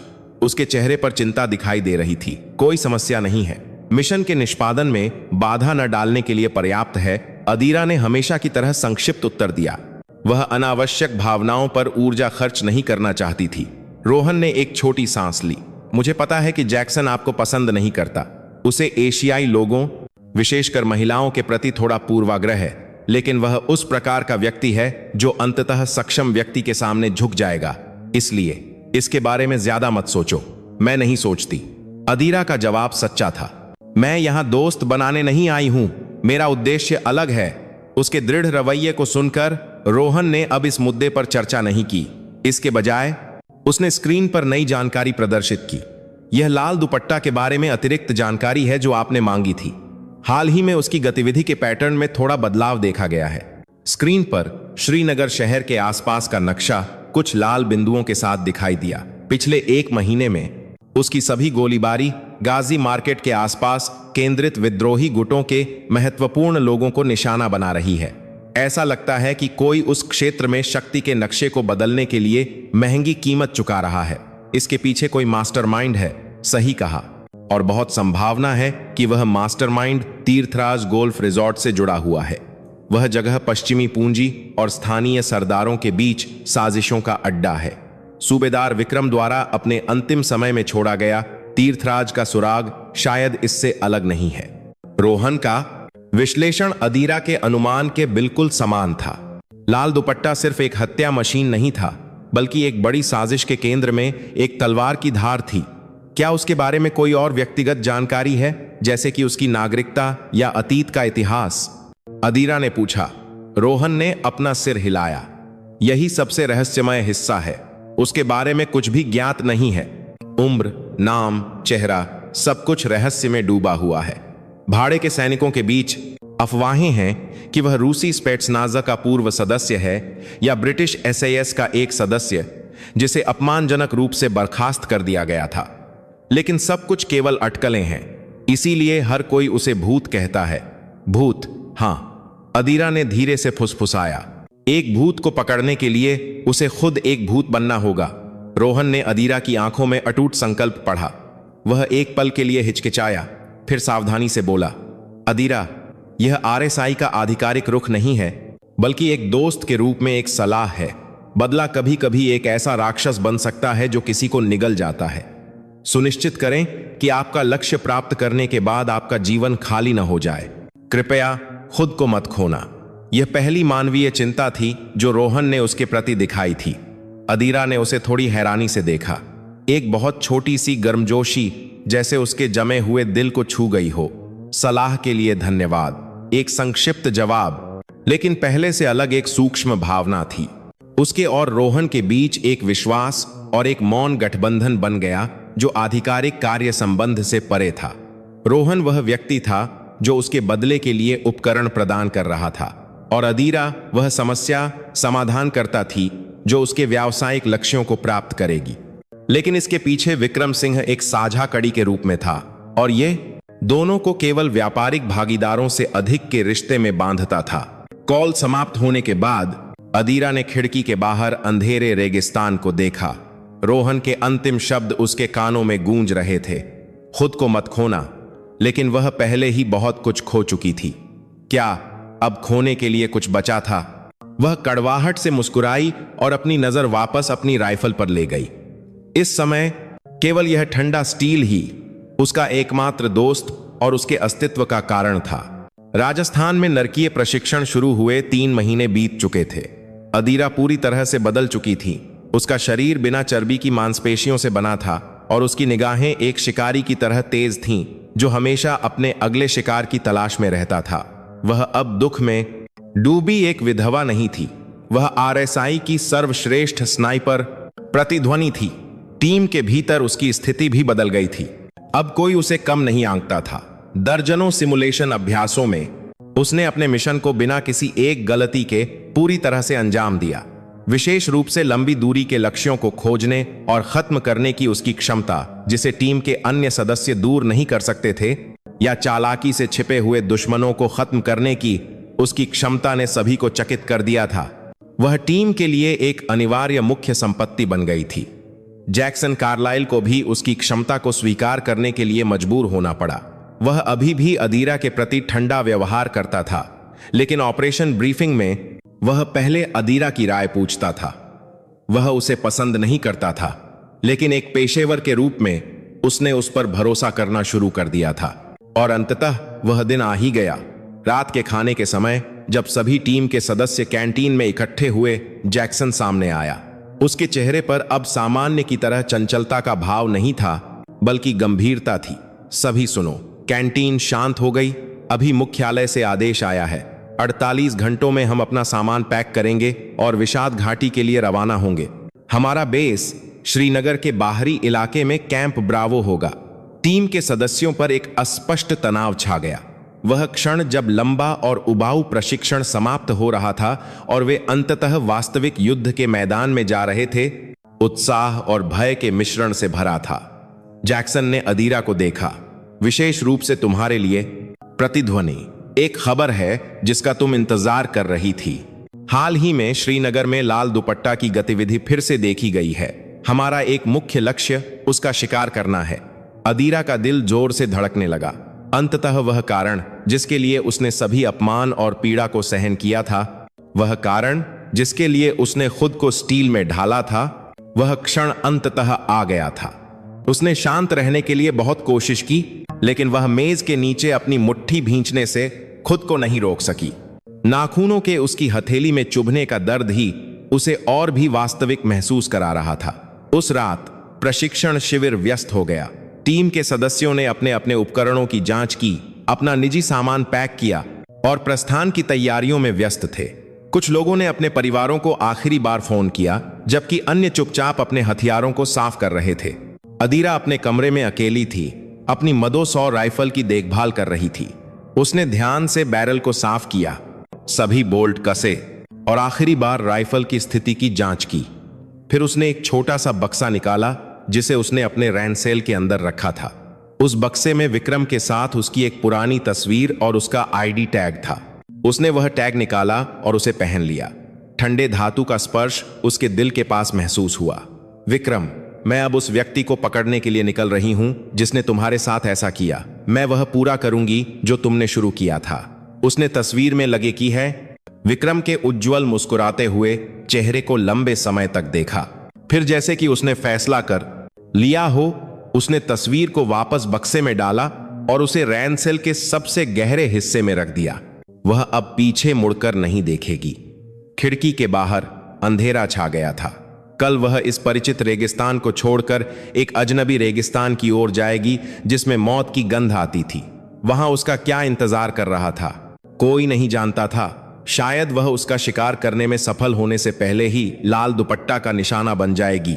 यह झूठ होगा अगर उसे डर नहीं लग रहा था, लेकिन बदला लेने की इच्छा और अपने पति के अधूरे काम को पूरा करने का मिशन उस डर पर हावी हो गया था। प्रस्थान से पहले की रात की खामोशी में उसने चुपचाप अपना संकल्प मजबूत किया। विषाद घाटी के रेतीले तूफान के बीच दो सर्वश्रेष्ठ स्नाइपर्स के बीच भाग्य की लड़ाई जल्द ही शुरू होने वाली थी और उस लड़ाई का विजेता ही जीवित रहेगा और अपनी कहानी को आगे बढ़ाएगा। जब भारी मालवाहक विमान का पिछला दरवाजा खुला तो गर्म और शुष्क हवा कैबिन के अंदर घुस गई। यह विषाद घाटी की हवा थी। धूल, बारूद की गंध और अज्ञात मसालों का मिश्रण। राजस्थान की शुष्कता से एक अलग स्तर।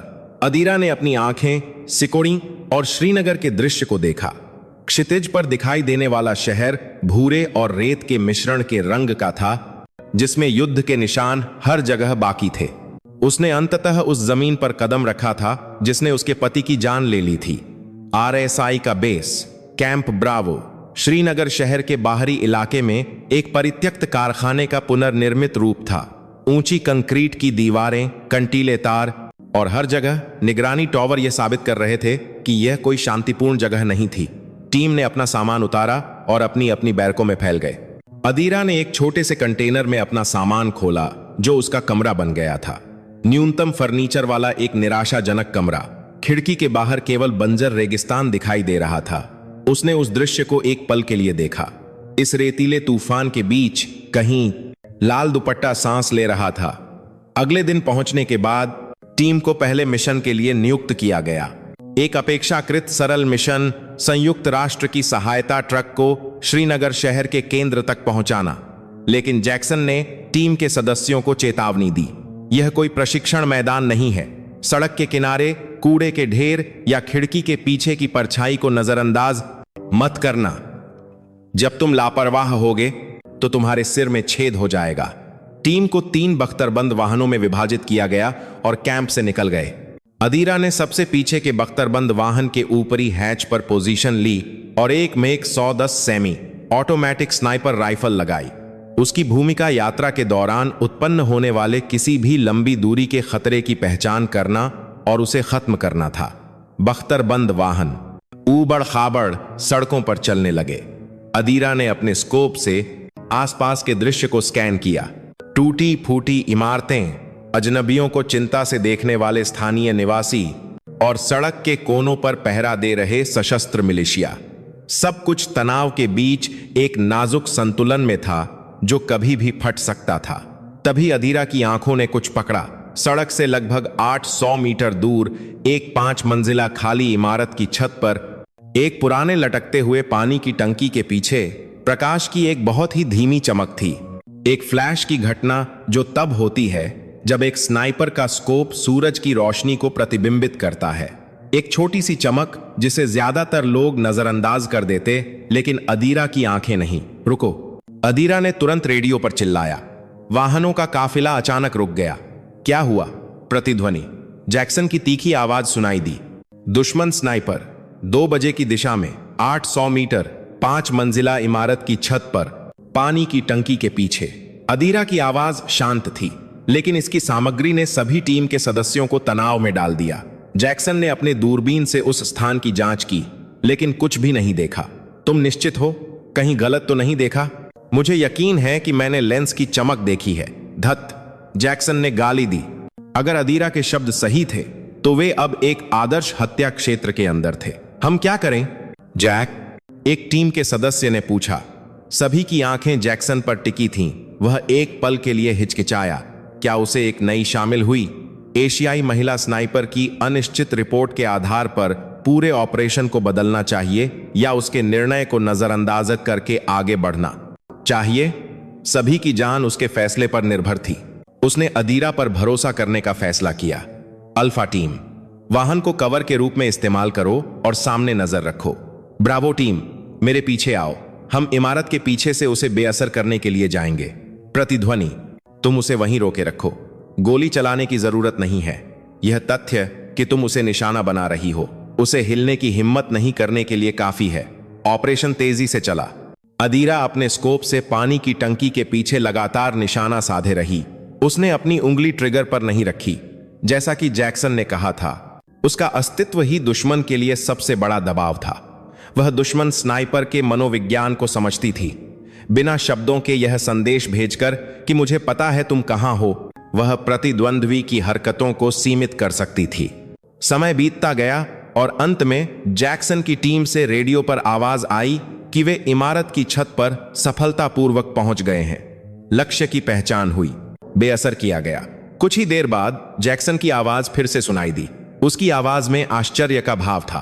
प्रतिध्वनि, तुम सही थीं। उसके पास एक ड्रैगनोव थी।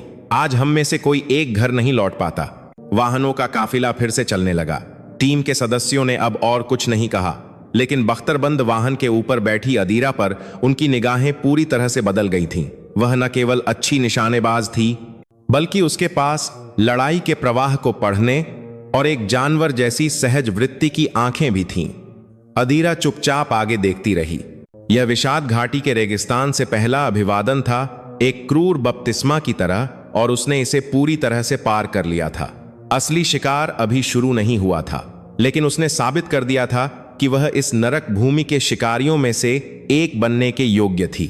श्रीनगर में जीवन तनाव की एक अटूट श्रृंखला थी। यह चिंता कि गोली कभी भी और कहीं से भी आ सकती है, पूरे कैंप को हवा की तरह घेरे हुए थी। टीम ने काफले की सुरक्षा, वीआईपी सुरक्षा और टोही जैसे विभिन्न मिशनों को अंजाम देते हुए व्यस्त दिन बिताए। इस प्रक्रिया में अदीरा उर्फ प्रतिध्वनि ने अपनी कीमत साबित करना जारी रखा। उसकी सुपर अवलोकन क्षमता और घातक निशानेबाजी कौशल ने कई बार टीम को संकट से बचाया था। जैक्सन कार्लाइल के रवैये में बदलाव सबसे प्रमुख था। वह अब उसे कम नहीं आंकता था या उसे परखता नहीं था। इसके बजाय वह ऑपरेशन योजना के चरण से ही अदीरा की राय को महत्व देता था और मैदान में वह उसके निर्णय पर पूरी तरह से भरोसा करता था। वह अभी भी गुस्सैल था, लेकिन उसने अदीरा को एक पेशेवर के रूप में स्वीकार करना शुरू कर दिया था, जिस पर उसी युद्ध के मैदान में भरोसा किया जा सकता था। उस दिन टीम सरकार नियंत्रित क्षेत्र में एक ऊंची इमारत में टोही मिशन चला रही थी, जिसे अपेक्षाकृत सुरक्षित माना जाता था। विद्रोही सैनिकों के आंदोलन के मार्गों की पहचान करने के लिए एक दीर्घकालिक टोही मिशन, एक उबाऊ और थकाऊ समय। टीम के सदस्य बारी बारी से दूरबीन से देख रहे थे। शहर का शांत दिखने वाला दृश्य सभी की सतर्कता को थोड़ा कम कर रहा था। अदीरा अपनी मदुसौ राइफल के बगल में लेटी हुई थी और अपने आसपास के इलाके का ध्यानपूर्वक अवलोकन कर रही थी, जबकि टीम के अन्य सदस्य अपने सामने की सड़क पर ध्यान केंद्रित कर रहे थे। अदीरा की नजरें और दूर और व्यापक थीं। उसकी आंखों ने शहर के बाहरी इलाके में एक पहाड़ी को पकड़ा, विक्रम के मेमो में डेल्टा रिज जैसा इलाका। उसे देखते ही उसका दिल ठंडा पड़ गया। एक जानवर जैसी सहज वृत्ति या शायद एक भावना जिसे केवल साथी स्नाइपर ही महसूस कर सकते हैं, ने उसे खतरे का संकेत भेजा। कुछ अजीब है, अदीरा ने धीरे से कहा। हैमर, उसके बगल में टीम का सदस्य जम्हाई लेते हुए पूछा। क्या? घंटों से एक चींटी भी नहीं दिखी। वहां नहीं। 9 बजे की दिशा में पहाड़ी, 2 किमी से ज्यादा। अदीरा ने अपने स्कोप का जूम अधिकतम किया। पहाड़ी पर चट्टानों के बीच एक बहुत छोटा सा काला बिंदु दिखाई दे रहा था। पहले तो उसने सोचा कि यह एक चट्टान की छाया है, लेकिन वह बिंदु बहुत ही सूक्ष्म रूप से हिल रहा था। वहां कुछ है, मुझे यकीन है। उसी समय जैक्सन की आवाज अदीरा के रेडियो पर सुनाई दी। वह दूसरे मंजिल से पूरी स्थिति का नेतृत्व कर रहा था। प्रतिध्वनि। क्या हुआ? कमांडर, 9 बजे की दिशा में रिज पर एक अज्ञात खतरा है। बहुत संभावना है कि एक स्नाइपर 2 किमी से ज्यादा, इतनी दूर से हमें निशाना बना सकने वाले ज्यादा लोग नहीं हैं, सिवाय लाल दुपट्टा जैसे किसी के। जैक्सन के शब्द सुनकर अदीरा ने अपनी सांस रोक ली। कहीं ऐसा तो नहीं? ठीक उसी समय पिंग, एक तेज सीटी की आवाज और अदीरा के सिर के बगल की दीवार से कंक्रीट के टुकड़े फट गए। कुछ ही देर बाद दूर से एक भारी और धीमी गोली चलने की आवाज सुनाई दी। कुंग, लंबी दूरी से आई गोली। अगर अदीरा जरा भी नहीं हिली होती तो वह गोली उसके सिर को भेद जाती। Sniper, sniper! टीम के सदस्य चिल्लाए और कवर के पीछे छिप गए। शांति एक पल में टूट गई और अराजकता का नरक खुल गया। धत, वह सही थी। सभी लेट जाओ। जैक्सन की घबराई हुई चीख रेडियो पर सुनाई दी। अदीरा फर्श पर सपाट लेटी हुई हाँफ रही थी। जो अभी अभी उसके पास से गुजरा था, वह सिर्फ एक गोली नहीं थी, वह लाल दुपट्टा से मौत का अभिवादन था। उसने अदीरा की उपस्थिति, एक और शीर्ष शिकारी की उपस्थिति को महसूस कर लिया था। प्रतिध्वनि। तुम ठीक हो? मैं ठीक हूं। अदीरा ने अपनी कांपती हुई आवाज को शांत करने की कोशिश की। उसे मेरी पोजीशन पता है। वह मुझे निशाना बना रहा है। यह कोई यादृच्छिक हमला नहीं था। यह स्नाइपर्स के बीच एक द्वंद्व था। वह अब अदीरा को एक द्वंद्व के लिए चुनौती दे रहा था। तुरंत अपनी पोजीशन छोड़ो, जैक्सन चिल्लाया। नहीं, अभी हिलना और ज्यादा खतरनाक है। अदीरा ने शांति से स्थिति का विश्लेषण किया। वह मेरे हिलने का इंतजार कर रहा है। मुझे उसे यहीं रोके रखना होगा। वह कंक्रीट के टुकड़ों के पीछे छिप गई और धीरे धीरे अपनी राइफल को आगे बढ़ाया। अगर वह लापरवाही से अपना स्कोप का अमे भी कर रहा है, वह कंक्रीट के टुकड़ों के पीछे के लिए उठाती तो वह निशाना बन जाती। उसने अपना हेलमेट उतारा, उसे राइफल की बैरल के सिरे पर बांधा और उसे थोड़ा ऊपर उठाया, एक तरह का चारा। पिंग, गोली चलने की आवाज सुनाई दी और हेलमेट हवा में उछल गया। एक सटीक शॉट। वह अदीरा की हर हरकत का अनुमान लगा रहा था। अदीरा ने अपने दांत भींचे। वह अपने जीवन के दुश्मन से मिली थी। डर के साथ एक अजीब उत्साह की भावना उसके पूरे शरीर में छा गई। वह अब और नहीं भाग सकती थी। जो भी इस अदृश्य द्वंद्व में बचेगा, वह सब कुछ जीत जाएगा। उसने अपनी सभी इंद्रियों को तेज किया और दुश्मन के अगले कदम का इंतजार करने लगी। टूटी हुई शांति में 2 भूतों के बीच एक तनावपूर्ण मानसिक लड़ाई शुरू हुई। लाल दुपट्टा के साथ पहली लड़ाई ने टीम के लिए एक बड़ा झटका छोड़ा। 2 किमी से अधिक की दूरी से आई 2 गोलियां। इसने एक बार फिर आरएसआई के अनुभवी भाड़े के सैनिकों को याद दिलाया कि मौत कितनी करीब थी। टीम धुएं के ग्रेनेड की मदद से इमारत से बाहर निकलने में सफल रही और अदीरा अंत तक स्थिति की निगरानी करने के लिए पीछे रही ताकि दुश्मन को अपनी स्थिति का पता न चले। कैंप लौटने के बाद टीम का माहौल भारी हो गया, खासकर जैक्सन, जो अपने निर्णय की गलती के लिए खुद को दोषी ठहरा रहा था। मैं बहुत लापरवाह था। मुझे इतनी दूर से हमले की उम्मीद नहीं थी। प्रतिध्वनि। अगर तुम नहीं होती तो आज हम में से कोई जरूर मर जाता। पहली बार उसने अदीरा के सामने अपनी गलती स्वीकार की। अदीरा ने कुछ नहीं कहा। उसका दिमाग लाल दुपट्टा से भरा हुआ था। उसकी निशानेबाजी की विशेषज्ञता कल्पना से परे थी। वह न केवल दूरी, हवा और गुरुत्वाकर्षण की पूरी तरह से गणना करता था, बल्कि जैसे अदीरा के मनोविज्ञान को भी पढ़ सकता था। वह सिर्फ एक स्नाइपर नहीं था, वह युद्ध का एक कलाकार था। उसने मुझे पहले कैसे ढूंढ लिया, यह उसका सबसे बड़ा सवाल था। अदीरा को अपने छलावरण और छिपने पर पूरा भरोसा था, लेकिन जैसे कि आसमान से देख रहा हो, उसे ठीक ठीक पता था कि अदीरा की पोजीशन कहां थी। यह महसूस करते हुए कि वह उसे पारंपरिक तरीकों से नहीं हरा सकती, अदीरा ने दूसरे तरीके खोजना शुरू कर दिया। उसने स्थानीय निवासियों से जीवित जानकारी प्राप्त करने का फैसला किया, जो सैन्य खुफिया या सैटेलाइट तस्वीरों से नहीं मिल सकती थी। उसका लक्ष्य श्रीनगर शहर का दिल गाजी मार्केट था। जैक्सन ने निश्चित रूप से इसका विरोध किया। तुम पागल हो, यह एक गैर कानूनी क्षेत्र है जिसे सरकारी सैनिक भी नियंत्रित नहीं कर सकते। एक पश्चिमी, विशेषकर एक महिला का अकेले जाना आत्महत्या के बराबर है। मैं अकेले नहीं जाऊंगी, मैं एक स्थानीय मुखबिर को काम पर रखूंगी। अदीरा के पास पहले से ही एक योजना थी। कमांडर, अब तक हम केवल उसका शिकार करने की कोशिश कर रहे हैं, लेकिन वह एक भूत है। हमें उसका शिकार नहीं करना चाहिए, बल्कि उसके रास्ते का अनुमान लगाना चाहिए और एक जाल बिछाना चाहिए। उसके लिए हमें उसकी आदतों, मानवीय संबंधों, उसके लेन देन के रिकॉर्ड जैसी जानकारी की जरूरत है। ऐसी जानकारी केवल गाजी मार्केट में ही है। उसके तार्किक अनुनय से जैक्सन को अंततः उसे अनुमति देनी पड़ी। बदले में वह किसी भी स्थिति के लिए संचार सीमा के भीतर एक बैकअप टीम तैयार करेगा। अदीरा ने स्थानीय महिलाओं द्वारा पहने जाने वाले एक पुराने बुर्के को पहना और अपना चेहरा ढक लिया। उसने अपनी तेज निगाहों और सैनिक जैसी चाल को छिपाने के लिए आईने के सामने बार बार अभ्यास किया। उसकी एशियाई उपस्थिति इस स्थिति में एक फायदा बन गई। पश्चिमी लोगों की तरह आकर्षक नहीं, लेकिन स्थानीय निवासियों से अलग, उसकी विचित्रता ने एक अजीब सतर्कता प्रदान की। जिस मुखबिर से उसने संपर्क किया वह कासिम नाम का एक युवक था। वह बाजार में एक चाय की दुकान चलाता था और पैसे कमाने वाली किसी भी जानकारी का व्यापार करता था। अदीरा ने उसे डॉलर का एक बंडल दिखाया और एक बात पूछी, मुझे लाल दुपट्टा के बारे में वह सब कुछ बताओ जो तुम जानते हो। कासिम की आंखें पैसे देखकर चमक उठी, लेकिन उसका नाम सुनकर उसका चेहरा पीला पड़ गया। वह नाम यहां लापरवाही से नहीं लिया जाना चाहिए। वह मौत के फरिश्ते की तरह है, रेत का भूत। मैं उससे मिलना चाहती हूं, या यूं कहें, मैं उसे काम पर रखना चाहती हूं। अदीरा ने झूठ बोला। मेरा एक दुश्मन है जिसका मुझे बदला लेना है। कासिम ने उसे एक पल के लिए संदेह से देखा, लेकिन अदीरा की आंखों से निकलने वाले हत्या के इरादे को देखकर उसने अंततः सिर हिला दिया। उसने महसूस किया कि यह महिला कोई साधारण महिला नहीं थी। उसके बारे में लगभग कोई नहीं जानता, लेकिन शायद उमर बाजार में हथियार का व्यापारी कुछ जानता हो। अफवाहें हैं कि लाल दुपट्टा केवल उमर के जरिए ही अपनी विशेष बनी गोलियां प्राप्त करता है। उमर, एक नया सुराग। अदीरा ने कासिम को अतिरिक्त शुल्क दिया और उमर की दुकान का पता लगा लिया। उमर की दुकान बाजार की सबसे गहरी और सबसे अंधेरी गली में थी। अदीरा दुकान के अंदर गई।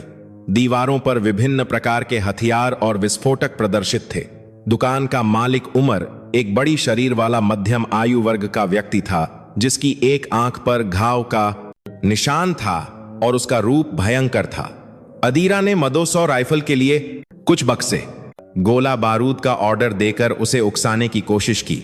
उसने जानबूझकर प्रक्षेप्य के वजन और बारूद के प्रकार का उल्लेख किया, जो केवल विशेषज्ञों को ही पता होता है। अपना ज्ञान दिखाते हुए उमर की निगाह थोड़ी बदल गई। तुम्हारी जैसी औरत के लिए यह सामान बहुत ज्यादा है। मैं केवल अपनी क्षमता के अनुसार सामान का उपयोग करती हूं, अदीरा ने ठंड से जवाब दिया। फिर जैसे कि अनजाने में उसने जोड़ा, हाल ही में लाल दुपट्टा नामक किसी ने मेरे साथी को मार डाला। मैंने सुना है कि वह जो गोला बारूद इस्तेमाल करता है वह भी तुमसे ही आपूर्ति किया जाता है।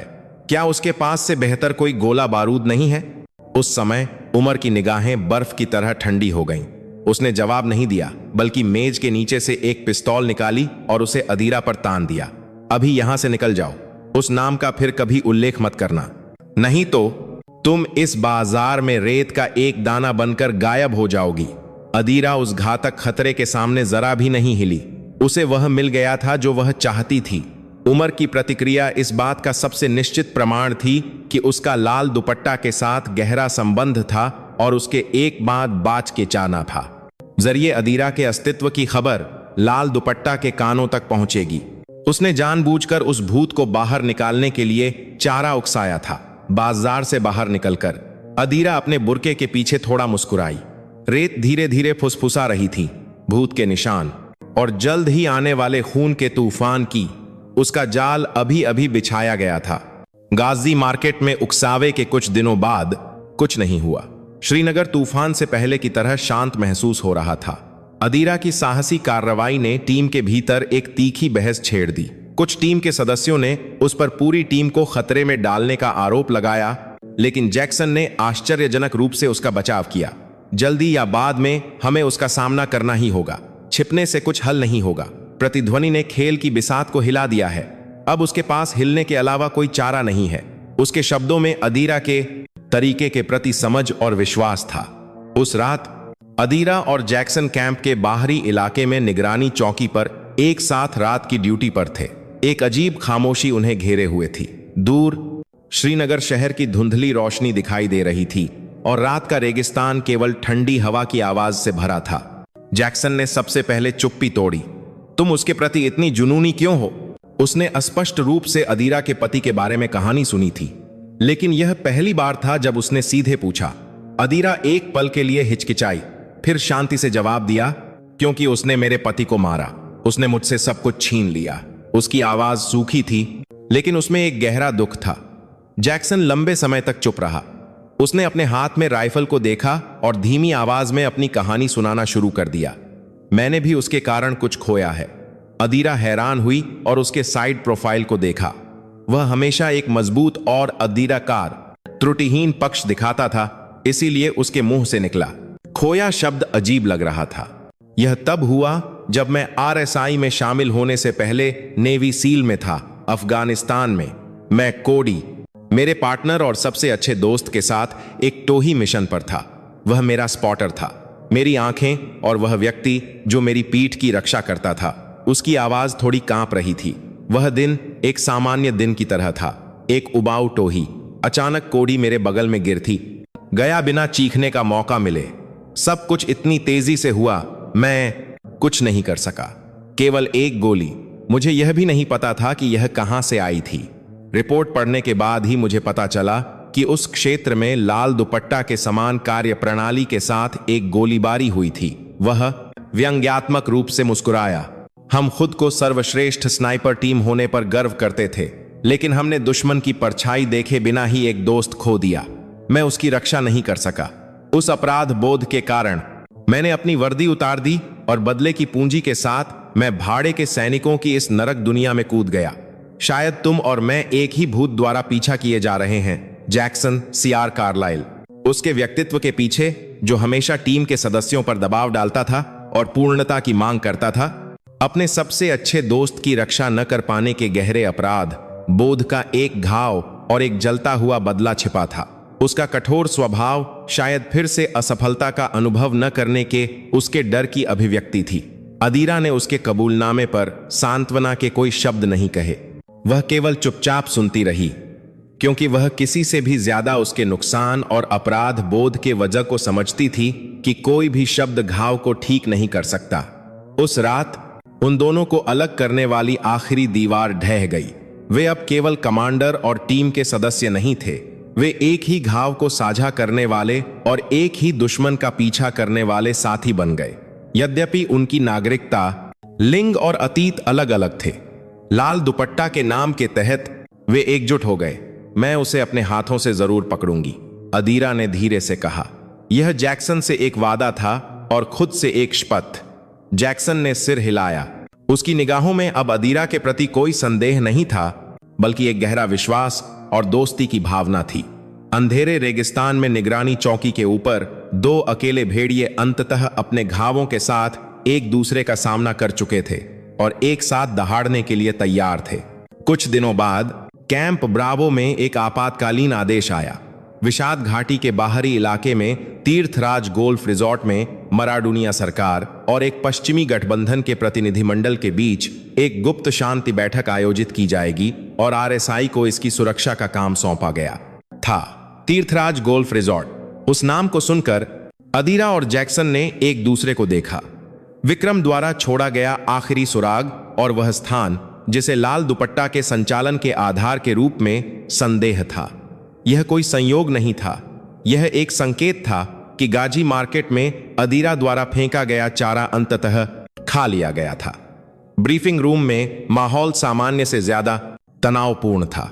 सैटेलाइट तस्वीरों से दिखने वाला तीर्थराज गोल्फ रिजॉर्ट रेगिस्तान के बीच में एक हरे द्वीप की तरह था, जिसमें लग्जरी होटल और विला और एक विशाल गोल्फ कोर्स था। वह जगह एक आदर्श छुट्टी स्वर्ग की तरह दिखती थी, लेकिन सैन्य दृष्टिकोण से यह सबसे खराब सुरक्षा क्षेत्र था। यह रिजॉर्ट सभी तरफ से एक खुला क्षेत्र है, जैक्सन ने नक्शे की ओर इशारा करते हुए कहा। इसके आसपास की पहाड़ियां और टीले स्नाइपर्स के लिए एक स्वर्ग हैं, खासकर यह डेल्टा रिज।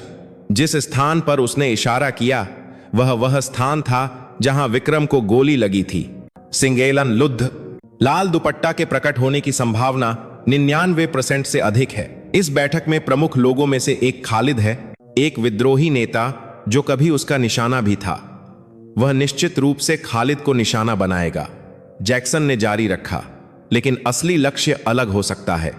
यह बैठक खुद उसे बाहर निकालने के लिए एक बड़ा जाल हो सकती है। ऑपरेशन की योजना को 2 भागों में विभाजित किया गया।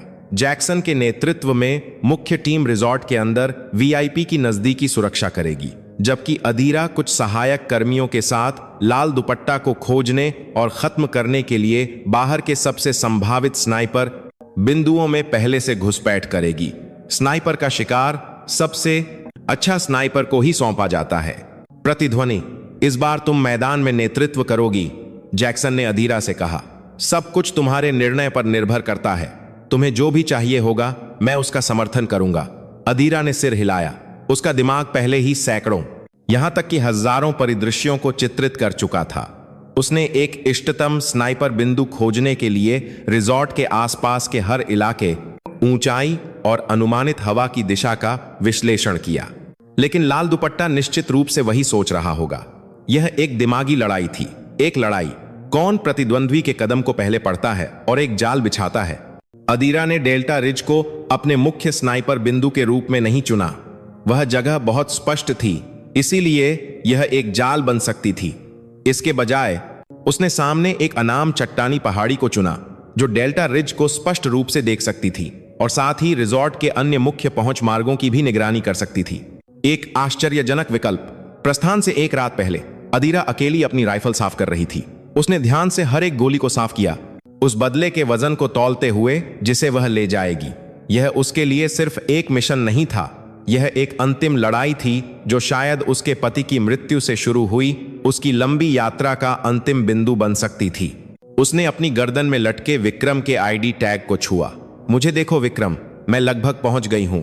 मैं उस दृश्य में प्रवेश करने जा रही हूं जिसे तुमने आखिरी बार देखा था। अगली सुबह अदीरा मुख्य टीम से पहले रिजॉर्ट के लिए रवाना हुई।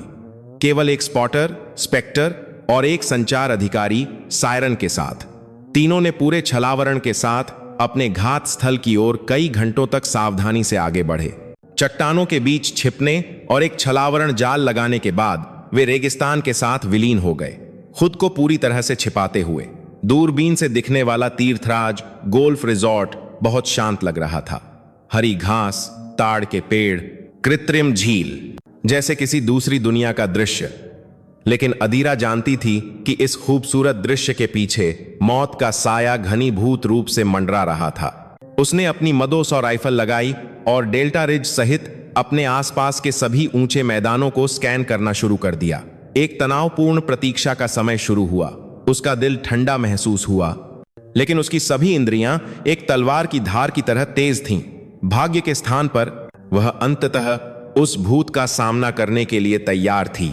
बैठक के दिन तीर्थराज गोल्फ रिजॉर्ट में सुबह एक भ्रामक शांति में हुई। वीआईपी को ले जाने वाले बुलेट प्रूफ वाहन आने लगे और रिजॉर्ट के अंदर जैक्सन की टीम ने कड़ी सुरक्षा की। लेकिन असली युद्ध बाहर हो रहा था। अदीरा घंटों से नहीं हिली थी, उसकी आंखें दूरबीन पर टिकी थीं। जलता हुआ सूरज उसके छलावरण के कपड़ों पर चमक रहा था, लेकिन उसे जैसे गर्मी महसूस नहीं हो रही थी। उसकी सभी नसें आसपास के इलाके के अवलोकन पर केंद्रित थीं। स्थिति सुरक्षित और नियंत्रण में है, स्पेक्टर ने धीमी आवाज में रिपोर्ट किया। लेकिन अदीरा को लगा कि यह खामोशी ही और ज्यादा परेशान करने वाली थी। तूफान से पहले की खामोशी। लाल दुपट्टा कभी भी सामान्य तरीके से प्रकट नहीं होगा, तो फिर वह कहां चुनेगा? अदीरा खुद से पूछती रही।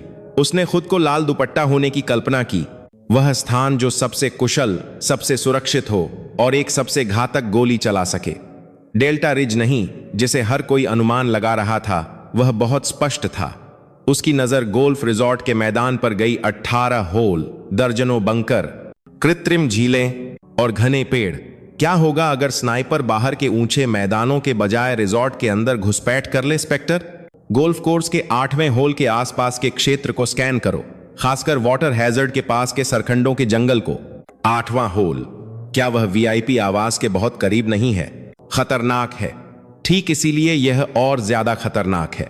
जिस जगह को सबसे सुरक्षित माना जाता है, वही सबसे कमजोर होती है। अदीरा के निर्देश के अनुसार स्पेक्टर ने उच्च आवर्धन अवलोकन उपकरण के साथ 8वें होल के आसपास के क्षेत्र को स्कैन करना शुरू कर दिया। ठीक उसी समय, रुको, वह क्या है? स्पेक्टर की आवाज घबराई हुई सुनाई दी। सरखंडों के जंगल के बीच कुछ एक पल के लिए प्रकट हुआ और फिर गायब हो गया। उसने सोचा कि यह एक जलपक्षी था, लेकिन उसकी हरकतें अप्राकृतिक थीं। अदीरा ने तुरंत अपनी दूरबीन को वहां निर्देशित किया। सरखंडों का जंगल केवल हवा में हिल रहा था, कुछ भी नहीं था। लेकिन अदीरा ने अपनी सहज वृत्ति पर विश्वास किया। उसने रेडियो के जरिए जैक्सन को चेतावनी दी। सीआर, यह प्रतिध्वनि है। 8वें होल के वाटर हैजर्ड के सरखंडों के जंगल में एक अज्ञात खतरा है। कृपया जांच करें। समझा, मैं जांच टीम भेज रहा हूं। जैक्सन के 2 टीम सदस्य सावधानी से 8वें होल के पास जाने लगे। जब वे लगभग सरखंडों के जंगल तक पहुंचे, बूम! रिजॉर्ट के मुख्य द्वार की दिशा में एक बड़ा विस्फोट हुआ। काला धुआं आसमान में उठ गया। मुख्य द्वार पर आतंकवादी बम। दोहराता हूं, मुख्य द्वार पर आतंकवादी बम। रेडियो अव्यवस्थित हो गया। जैक्सन और उसकी टीम के सदस्यों का सारा ध्यान मुख्य द्वार पर केंद्रित हो गया। सुरक्षा बल द्वार की ओर भागे। यह एक ध्यान भटकाने वाला ऑपरेशन है, अदीरा चिल्लाई। आतंक ध्यान खींचने के लिए एक चारा है। असली हमला कहीं और से शुरू होगा। उसने द्वार की ओर जरा भी नहीं देखा, केवल 8वें होल के सरखंडों के जंगल पर ध्यान केंद्रित किया। ठीक उसी समय जब सभी का ध्यान द्वार पर था, सरखंडों के जंगल से एक काला साया प्रकट हुआ। एक लंबी और भारी स्नाइपर राइफल वाला एक आदमी। उसका चेहरा एक गहरे लाल दुपट्टे से ढका हुआ था। लाल दुपट्टा। उसने अपनी राइफल की बैरल को वीआईपी होटल के लाउंज की ओर निर्देशित किया, जहां बैठक हो रही थी। उसने बम आतंक के साथ एक आदर्श अवसर बनाया था। लक्ष्य प्रकट हुआ है, 8वां होल। अदीरा की चीख रेडियो पर सुनाई दी, लेकिन बहुत देर हो चुकी थी। जैक्सन की टीम द्वार पर आतंक से फंस गई थी और उसे रोकने वाला एकमात्र व्यक्ति केवल अदीरा थी, लेकिन दूरी बहुत ज्यादा थी। अदीरा की पोजीशन से 8वें होल तक की सीधी दूरी 700 मीटर थी। उसकी मदो 100 राइफल की प्रभावी रेंज से बहुत आगे। एक लगभग असंभव दूरी। एक देवता का क्षेत्र जिसे हवा, आर्द्रता, यहां तक कि पृथ्वी के घूर्णन की भी गणना करनी होती थी। प्रतिध्वनि, तुम पागल हो। वह दूरी असंभव है। रद्द करो, स्पेक्टर ने निराशा से चिल्लाया। रेडियो पर जैक्सन की घबराई हुई आवाज भी सुनाई दी। प्रतिध्वनि, गोलीबारी बंद करो। यह एक दुस्साहसी कार्रवाई है। गोली वीआईपी को लग सकती है। हर कोई उसे मना कर रहा था, लेकिन अदीरा कुछ नहीं सुन रही थी। उसकी आंखों में जो दिखाई दे रहा था, वह केवल उसकी दूरबीन के अंदर का छोटा सा साया था। उसके पति का कट्टर दुश्मन, लाल दुपट्टा, उस बुरे सपने का वास्तविक रूप जिसने उसकी पूरी जिंदगी छीन ली थी, अंततः उसकी नजर में आ गया था। यही वह जाल था जिसे उसने तैयार किया था। रक्षा के केंद्र में छिपना, जब हर कोई बाहरी क्षेत्र की निगरानी कर रहा हो, अपना काम पूरा करना और शांति से गायब हो जाना। लेकिन उसने अदीरा नामक चर का हिसाब नहीं लगाया था। अदीरा ने सभी शोर को अवरुद्ध कर दिया। उसका दिल शांत था। अब से जो था वह केवल वह, लक्ष्य और हवा थी। तूफान की आंख, सबसे शांत और सबसे घातक क्षण। अंततः आ गया। दूरबीन के अंदर गहरे लाल दुपट्टे वाला आदमी बिना किसी हिचकिचाहट के होटल के लाउंज की ओर निशाना साध रहा था। उसे निश्चित रूप से विश्वास था कि वह पूरी तरह से सुरक्षित है। 2700 मीटर की दूरी एक स्नाइपर के लिए एक पूर्ण कवच थी। उसे यकीन था कि इतनी दूर से उसे कोई निशाना नहीं बना सकता। अदीरा ने उसके अहंकार और उस अहंकार द्वारा बनाए गए क्षणिक अंतराल को नहीं छोड़ा। दूरी 2743 मीटर, हवा की गति 4 मीटर सेकंड उत्तर पूर्व से, आर्द्रता 15%। स्पेक्टर ने लगभग रोती हुई आवाज में डेटा की रिपोर्ट की। उसने सोचा कि यह सब व्यर्थ था, लेकिन अदीरा ने उस डेटा की गणना अपने दिमाग में एक सुपर कंप्यूटर की तरह तेजी और सटीकता से की। 7 किमी की दूरी तय करने में गोली को लगने वाला समय लगभग 6 सेकंड था। उस दौरान हवा और गुरुत्वाकर्षण का प्रभाव गोली के प्रक्षेप पथ को दसियों मीटर नीचे गिरा देगा। उसे कोरियोलिस प्रभाव की भी गणना करनी थी, यानी पृथ्वी के घूर्णन के कारण विचलन। उसने अपने स्कोप के समायोजन नॉब को एक पागल की तरह घुमाया, गोली के गिरने की भरपाई के लिए ऊर्ध्वाधर नॉब को ऊपर उठाया और हवा के प्रभाव को बेअसर करने के लिए क्षैतिज नॉब को घुमाया। प्रतिध्वनि, तुम मुझे नहीं सुन रही हो? अभी रोको, यह एक आदेश है। जैक्सन उसके हेडसेट में फट पड़ा, लेकिन अदीरा ने अपना रेडियो रिसीवर बंद कर दिया था। अब उसे जो चाहिए था वह केवल पूर्ण एकाग्रता थी। बाहर से आने वाला कोई भी शोर केवल उसे परेशान करेगा। उसने राइफल का बट अपने कंधे पर मजबूती से टिकाया। उसके दिल की धड़कन धीरे धीरे धीमी हो गई और उसकी सांस लंबी और गहरी हो गई। उसका शरीर और उसकी राइफल एक हो गए। उसके पति विक्रम की आखिरी छाया उसके मन में कौंध गई। उसकी मुस्कान, उसकी आवाज और उस दिन की निराशा जब उसने उसे खो दिया था। गहरा दुख और गुस्सा उसके पूरे शरीर में छा गया, लेकिन वह भावना तेजी से ठंडी हो गई, एक स्टील जैसे कठोर संकल्प में बदल गई जो केवल एक लक्ष्य पर केंद्रित थी। यह बदले से अंधी हुई दीवानगी नहीं थी, यह एक ऐसी लड़ाई थी जिसमें सब कुछ दांव पर लगा था। उसके अस्तित्व के कारण को दांव पर लगा दिया गया था। उसने अपना निशाना लाल दुपट्टा के शरीर पर नहीं साधा। उसने अपनी क्रॉसहेयर को भविष्य में एक बिंदु पर निर्देशित किया। उसकी गति की दिशा, हवा का प्रवाह और वह बिंदु जहां गोली 6 सेकंड बाद पहुंचेगी। यह भविष्यवाणी का एक क्षेत्र था जिसमें विज्ञान, अनुभव और एक जानवर जैसी सहज वृत्ति का संयोजन था।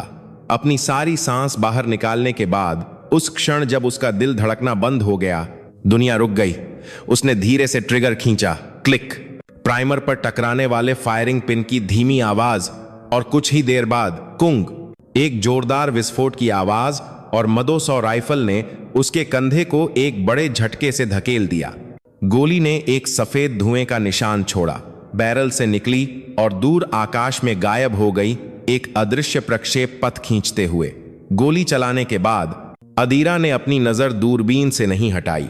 अब 6 सेकंड की प्रतीक्षा का समय था जो अनंत काल जैसा महसूस हो रहा था। 1 सेकंड, गोली ध्वनि की गति से 3 गुना तेजी से निकली। 2 सेकंड, हवा का सूक्ष्म प्रतिरोध उसकी गति को कम करने लगा।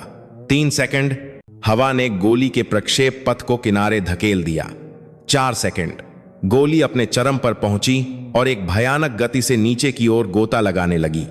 5 सेकंड, उम्मीद है कि मेरी सभी गणनाएं सटीक हैं। 6 सेकंड, ठीक उसी समय दूरबीन के अंदर लाल दुपट्टा के शरीर का ऊपरी हिस्सा अचानक जोर से पीछे की ओर फेंका गया, जैसे कि एक अदृश्य विशाल हथौड़े से मारा गया हो।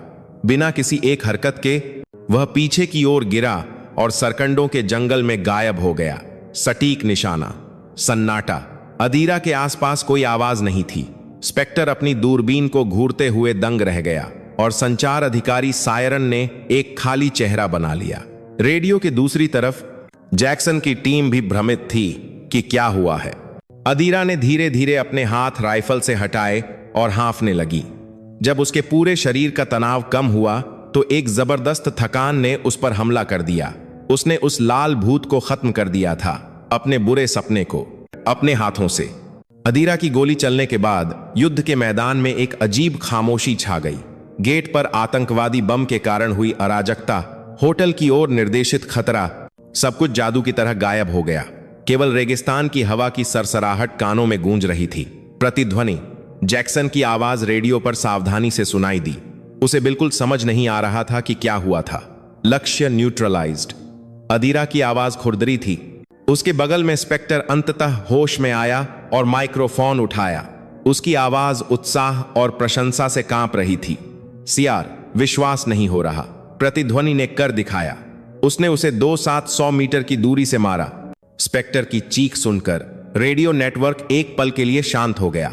कोई भी तुरंत उन शब्दों पर विश्वास नहीं कर सका। 2-7 किमी का शॉट। यह कोई ऐसा क्षेत्र नहीं था जिसे मनुष्य प्राप्त कर सके। एक कहानी जो केवल किंवदंतियों या मिथकों में मौजूद थी। पोजीशन सुरक्षित करो और इंतजार करो, मैं सहायक टीम भेज रहा हूं। जैक्सन ने संक्षिप्त आदेश दिया और संचार काट दिया। उसने तुरंत अपनी ताक पर करता है यह कैसे अपनी जान सामनी। टीम के सदस्यों को 8वें होल के सरकंडों के जंगल की ओर दौड़ाया। उसे खुद अपने कानों पर संदेह था, लेकिन अगर यह सच था तो उसे उस ऐतिहासिक क्षण को अपनी आंखों से देखना था। जब जैक्सन की टीम सरकंडों के जंगल में पहुंची तो वहां गहरे लाल दुपट्टे से ढके चेहरे वाला एक स्नाइपर पड़ा था। उसके बगल में एक बड़ी एंटी मटेरियल स्नाइपर राइफल थी और उसकी छाती के बीच में ठीक एक गोली धंसी हुई थी। उसकी सांसें रुक चुकी थीं। एक टीम के सदस्य ने उसका दुपट्टा खोला। जो चेहरा दिखाई दिया वह 40 के दशक के मध्य का एक कोकेशियान पुरुष था। उसकी आंखें आश्चर्य और अविश्वास से चौड़ी खुली थीं। उसने अपनी मौत का सामना किया बिना यह महसूस किए कि वह कैसे मरा। यह असली है। टीम के सदस्य अपने आश्चर्य को छिपा नहीं सके। वे सभी विशेष बलों के अनुभवी थे, लेकिन उनके सामने का दृश्य उनके सामान्य ज्ञान को पूरी तरह से नष्ट कर रहा था। वे समझने लगे थे कि उन्होंने अभी अभी क्या देखा था और इसके पीछे का अर्थ कितना असाधारण था। जैक्सन ने बारी बारी से लेटे हुए स्नाइपर के शव और बहुत दूर दिखाई देने वाली अदीरा की फायरिंग पोजीशन को देखा। उसके चेहरे पर एक जटिल भावना गुजरी। अपने सबसे अच्छे दोस्त का बदला लेने की राहत की भावना और अदीरा की क्षमता के प्रति शुद्ध प्रशंसा जो मानव सीमाओं से परे थी। उसे याद आया कि उसने शुरू में अदीरा को कितना कम आंका और अपमानित किया था और उसने एक गहरी शर्म महसूस की। कुछ ही देर बाद मौके पर पहुंची आरएसआई की डेटा विश्लेषण टीम ने लाल दुपट्टा की पहचान की और हैरान रह गई। उसका असली नाम सर्गेई इवानोव था, जो रूसी स्पेट्सनाज का एक पूर्व अभिजात स्नाइपर था। एक महान व्यक्ति जिसे चेचन्या और सीरिया में कई हत्याएं करने के कारण भूत के रूप में जाना जाता था, और उसके उपकरणों से मिली जानकारी और भी चौंकाने वाली थी। इस बैठक का असली निशाना विद्रोही नेता खालिद नहीं, बल्कि पश्चिमी गठबंधन के प्रतिनिधिमंडल का प्रमुख था। अगर अदीरा की गोली कुछ सेकंड भी देर से लगती तो वह बैठक एक आपदा में समाप्त हो जाती और विषाद घाटी एक गहरे गृह युद्ध के भंवर में डूब जाती। अदीरा की असंभव गोली ने न केवल एक आतंकवादी को खत्म किया, उसने कई लोगों की जान बचाई और एक देश की नियति बदल दी। सभी स्थिति नियंत्रित होने के बाद अदीरा अपनी टीम के सदस्यों के साथ कैंप लौट आई। जब वह बख्तरबंद वाहन से उतरी तो कैंप के सभी आरएसआई एजेंटों ने एक साथ उसे देखा। उनकी निगाहों में अब कोई पूर्वाग्रह या संदेह नहीं था, केवल सम्मान और प्रशंसा से भरी हुई थी। जैक्सन उसके पास आया। उसने बिना कुछ कहे अदीरा के कंधे पर थपकी दी और उसे एक छोटा सा बक्सा दिया। उसके अंदर वह प्रक्षेप्य था जिसे अदीरा द्वारा लाल दुपट्टा पर चलाई गई गोली से निकाला गया था। तुम इसकी हकदार हो। यही वह सबसे अच्छी प्रशंसा थी जो वह प्रक्षेप्य था दे सकता था। एक असंभव दूरी से एक गोली। यह एक महिला की लंबी बदले की कहानी का अंतिम बिंदु था और साथ ही एक नई किंवदंती की शुरुआत भी। कैंप लौटने के बाद अदीरा को जो नायक का सम्मान मिला, उससे वह असहज महसूस कर रही थी। टीम के सदस्यों ने उसे रेगिस्तान की देवी या भूत का शिकारी कहकर उसकी प्रशंसा की और आरएसआई मुख्यालय ने एक बड़ा बोनस और लंबी छुट्टी की पेशकश की। 2,743 मीटर की दूरी से उसकी गोली की सफलता तुरंत एक महान घटना बन गई, जिसने भाड़े के सैनिकों और सैन्य दुनिया को हिलाकर रख दिया।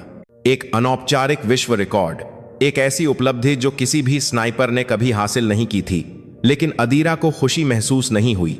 वह अपने कमरे के कंटेनर में अकेली बैठी, जैक्सन द्वारा दिए गए प्रक्षेप्य को पकड़े हुए, धातु का एक पिचका हुआ टुकड़ा। यही लाल दुपट्टा का वास्तविक रूप था। जिसने उसके पति को मारा था, कई लोगों की बलि दी थी और अंत में उसके हाथों अपनी मौत पाई थी। बदला पूरा हो गया था। वह लक्ष्य जिसकी वह इतनी लालसा करती थी और जिसके लिए उसने सब कुछ दांव पर लगा दिया था, अब खो गया था। लेकिन जो उसके दिल को भर रहा था वह जीत की खुशी या संतुष्टि नहीं, बल्कि एक बड़ा और ठंडा खालीपन था। उसका पति वापस नहीं आएगा और उसकी टूटी हुई जिंदगी फिर से पहले जैसी नहीं होगी। जिस जगह पर जलती हुई नफरत बुझ गई थी, वहां केवल राख बची थी। ठक ठक, एक दस्तक की आवाज और जैक्सन अंदर आया। उसके हाथ में व्हिस्की की एक बोतल और 2 गिलास थे। मुझे लगा कि तुम्हें जश्न की पार्टी पसंद नहीं आएगी, उसने बिना कुछ कहे गिलास में पेय डाला। दोनों ने चुपचाप गिलास टकराए। तेज शराब गले से नीचे उतरी, लेकिन अदीरा को कुछ भी महसूस नहीं हुआ। अब तुम्हारी क्या योजना है? जैक्सन ने सावधानी से पूछा। अदीरा ने अपना सिर हिलाया। मुझे नहीं पता, सब कुछ खत्म हो गया है। उसकी आवाज खाली थी, एक लक्ष्य खो चुके तीर की तरह। वह दिशाहीन हो गई थी। जैक्सन एक पल के लिए चुप रहा, फिर बड़ी मुश्किल से बोला, मुझे माफ करना। अदीरा हैरान हुई और उसे देखा। शुरू में मैंने तुम्हें कम आंका, तुम्हें एक एशियाई महिला होने के कारण नीचा देखा। वह सब मेरा पूर्वाग्रह और मेरी हीन भावना थी। तुम मुझसे कहीं ज्यादा महान सैनिक और सर्वश्रेष्ठ स्नाइपर हो। मैं गलत था। मैं तहे दिल से माफी मांगता हूं। मैं लग तुम्हें पात कर देखा, एक हलक करते होगा और भारत के दांत करते होगा। मैं लग करते हो, वही पात करते हो।